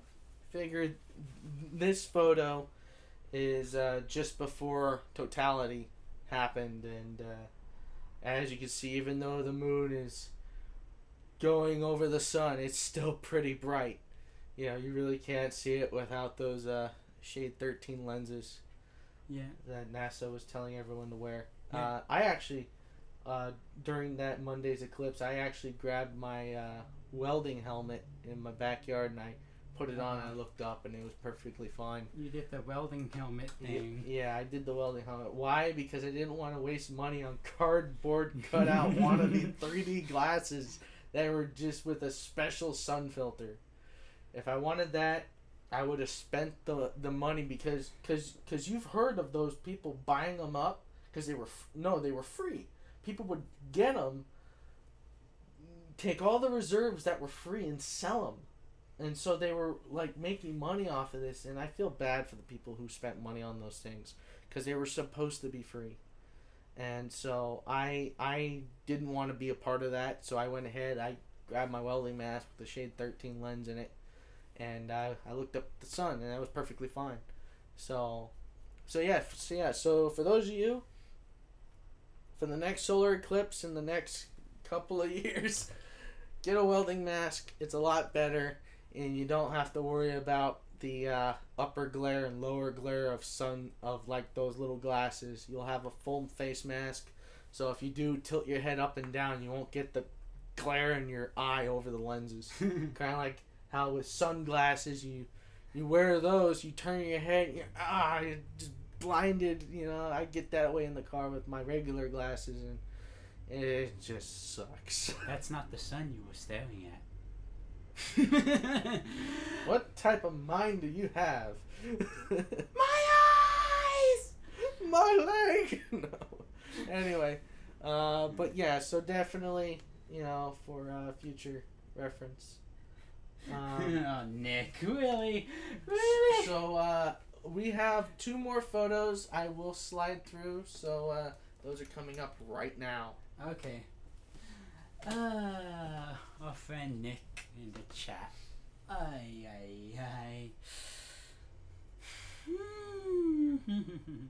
But anyway, thanks again for follower Rail Pony for sending us the pics. They're really awesome. Yeah, here's another one. Yeah, those are great. I just love them. What's Nick saying now? He says he's gonna get magnifying lenses and put them on his eyes for the next solar eclipse. I feel bad for him. Yeah, maybe not. We feel bad for you. But a shout out to Ultraman Kaiju. Hello. And you know, you kind of caught us at the tail end of this thing, but this should be live to watch in a couple hours. Probably at lower quality for video wise, but it's a podcast, it's sound. Pictures might be kind of fuzzy, but you know, if you really want to listen to what we have to say, you can listen to it immediately after the podcast ends. So that's the second photo of the train that Rail Pony sent us. Really nice images. Yeah. I feel like he could have gotten a better angle because the locomotive is pretty dark in that angle. I guess the sun wasn't working with him at the time. Yeah. But third image coming up. Nick, right?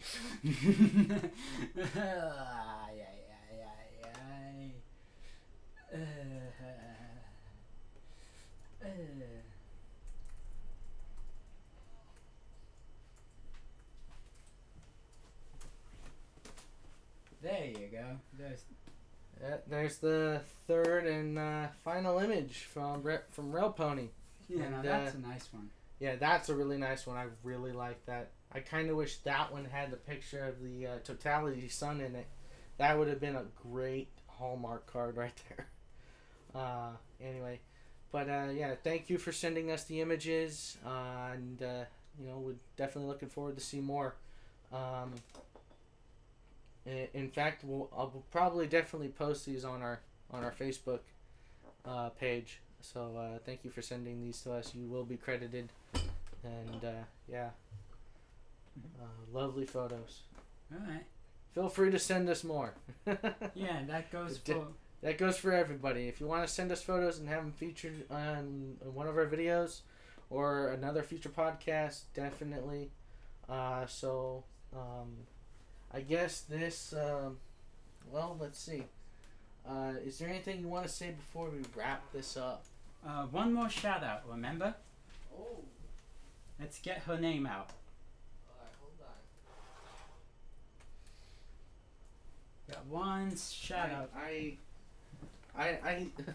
sorry for the constant change in my voice. I'm walking back and forth through another room to do the slides because I didn't want any echo from my fan. Although you probably hear it probably, so I'm sorry. It is kind of hot in here. Yeah, it's hot. This Parlor Car gets really hot. Yeah. Parlor cars from the 1950s and 40s don't have AC, so we're working on it though. So we're working on it. We just need to get Dr. Hooves to get a time machine to get us some central AC in here. Yeah. Anyway, so we have one last shout out, and this is to Spiral Forces. I would like to say Special Sun Pony. Special Sun Pony, yes, and that Special Sun Pony is I have to look. I'm sorry. I'm terrible with remembering. We don't want to say her real name. We have to use her special name. The pony names, OC names, definitely.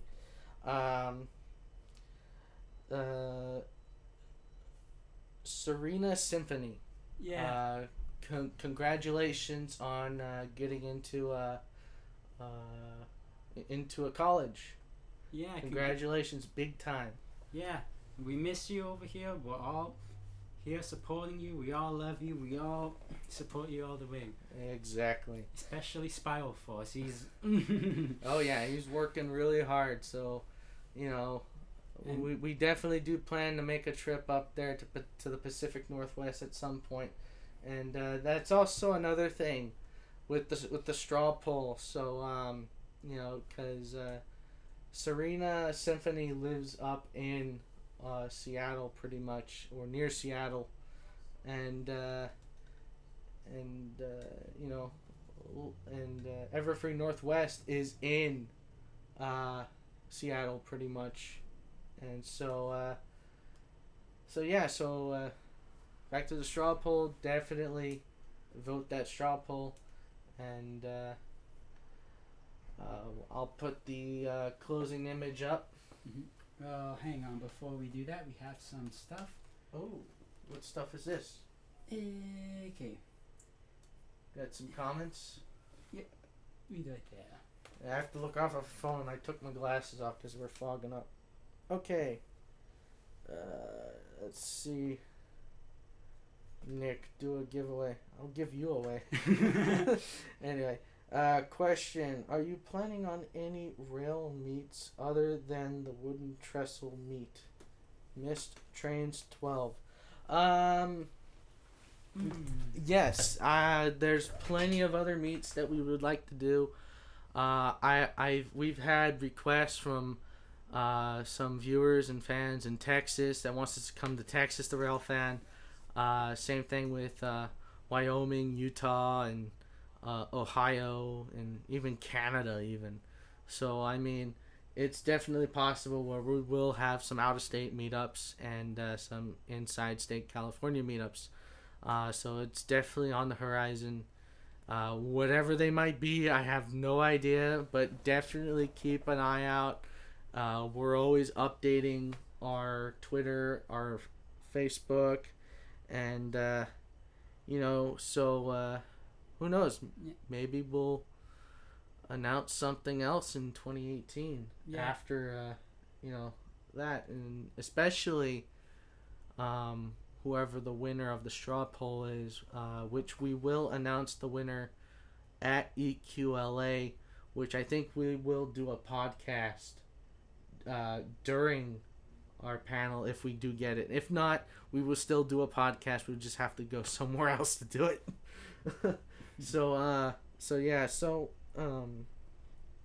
Another idea for a meetup, if we want to try and do one, a live Steam meetup. That's an idea. So if you think that's an interesting idea, to let us know, because like over at Riverside Live Steamers, that's in Hunter Park.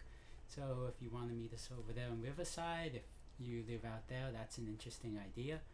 Wait, you said Hunter Park. Is it owned by Hunter Harrison? It's a public park. You missed the joke. Is it owned by Hunter Harrison? I don't know. Is it? Is it? I don't know. I don't know either. Hopefully he's not closing any yards over there. Oh yeah, another thing we have to talk about, that CSX, people. This is why everybody hates CSX. Exactly. Continue. Tell me about CSX.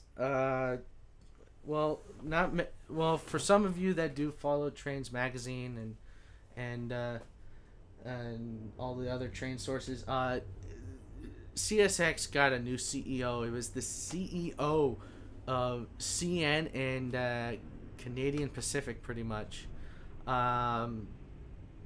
His name is Hunter Harrison, a very, very bad businessman. I mean, this man makes Trump look like a genius of a businessman. I will tell you that right now. This guy is really bad. In fact, I wouldn't even trust him with $1, pretty much, let alone being a president, if this guy was president, pretty much. And I hate to bring up Trump and politics in this, but it's kind of true. This guy is really bad. The first thing he did when taking control of CSX is he closed 2 yards and laid off hundreds and hundreds of employees. It was really messed up.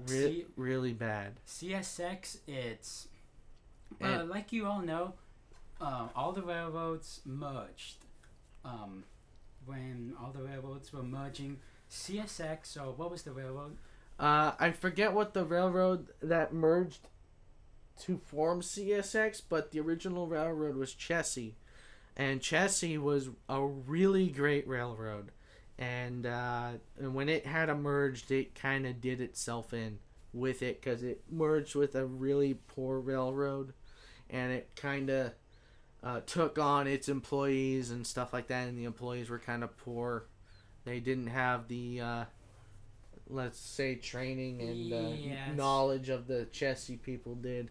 So, in a nutshell,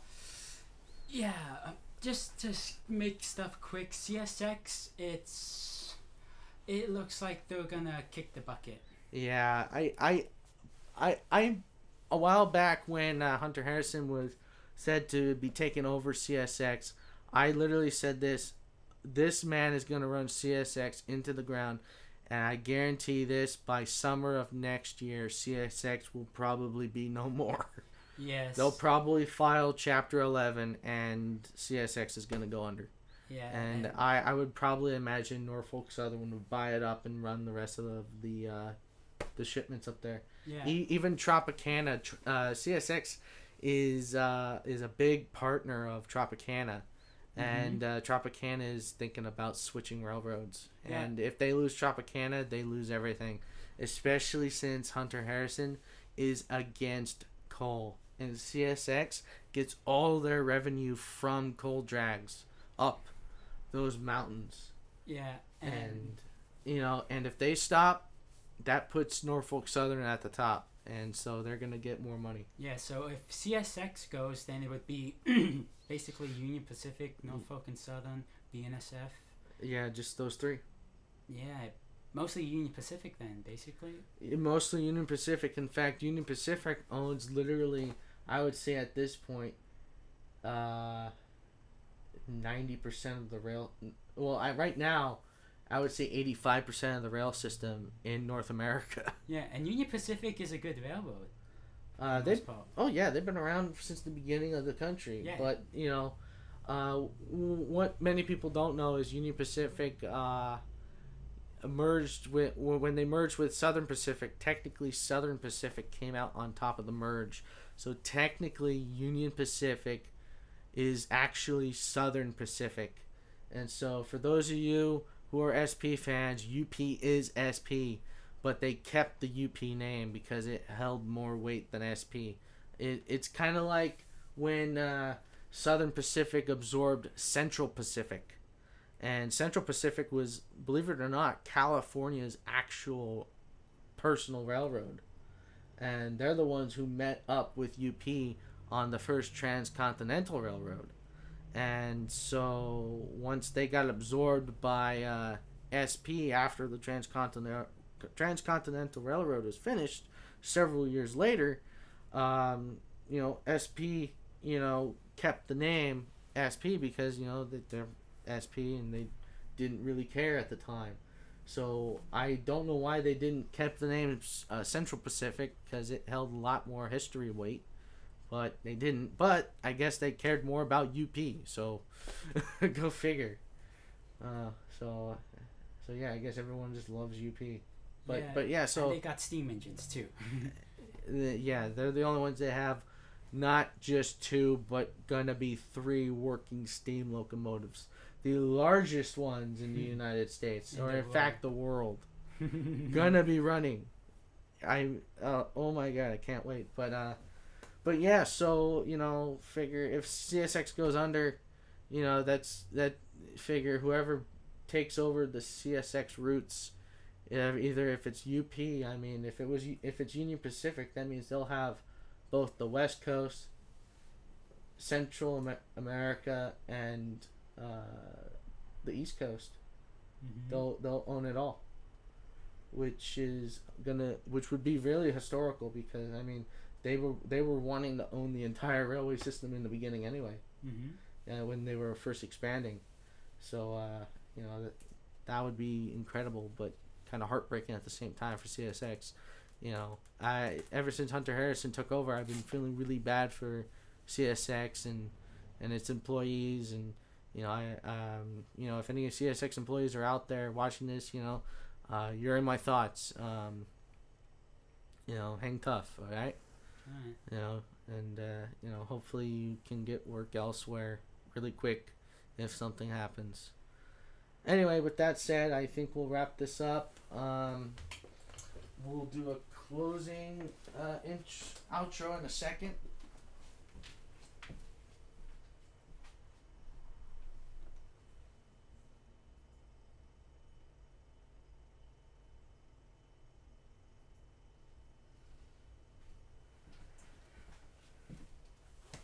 Alright, so that picture should be changing right about now. Yeah.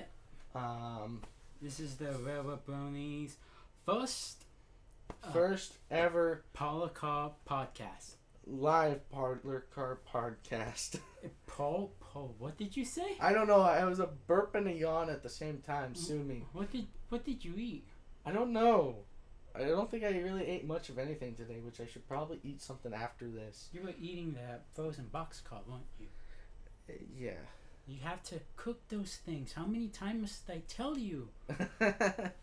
I have been on a Bear Grill binge lately, so I guess you can't eat those things raw. I guess I thought I could eat a model boxcar. Anyway, so if you like the podcast, like and subscribe, and if you didn't like it and you thought it sucked, and if you're one of those people, give it a dislike. We don't Boo. blame you. We don't blame you if you dislike it. It's pretty terrible. Well, I don't know about me, but I don't know about him, but I would definitely blame you. Be a jerk. No, we all love you. Anyway, but yeah, definitely like, subscribe, leave a comment. We love comments. Actually, leave a comment even if you thought it sucked. We'd love to hear what you have to say. And if you did like it, leave a comment anyway and tell us how much you loved it. And we're always open up to suggestions, ideas, and anything to help us out with any other future videos. Yeah. And with that said, if you can share this video once it is uploaded to YouTube from YouTube after it codes, definitely share this link to this video with your friends and get them to like it, because if we can get up to at least minimum 20 likes, we will definitely do another one, at least hopefully next month. Or if it comes really soon, we'll do one every 2 weeks. And with that said, I think that will wrap this up. Mm-hmm. So I'll leave. I'm Steam Tank. I'll let DGaribalde here say anything last minute, and I'm gonna go put my finger on the big red button. Which one? The one on the right or the one on the left? Because the one on the left does the thing that nobody wants to happen. It'll be the one on the right. Oh, okay, good. The right button. All right. Yeah. Well, this has been the Railroad Bronies' first ever live Steam Parlor Car Podcast in lovely Southern California. So until next time, remember, take the train. Seriously, take the train. It's awesome. Bye.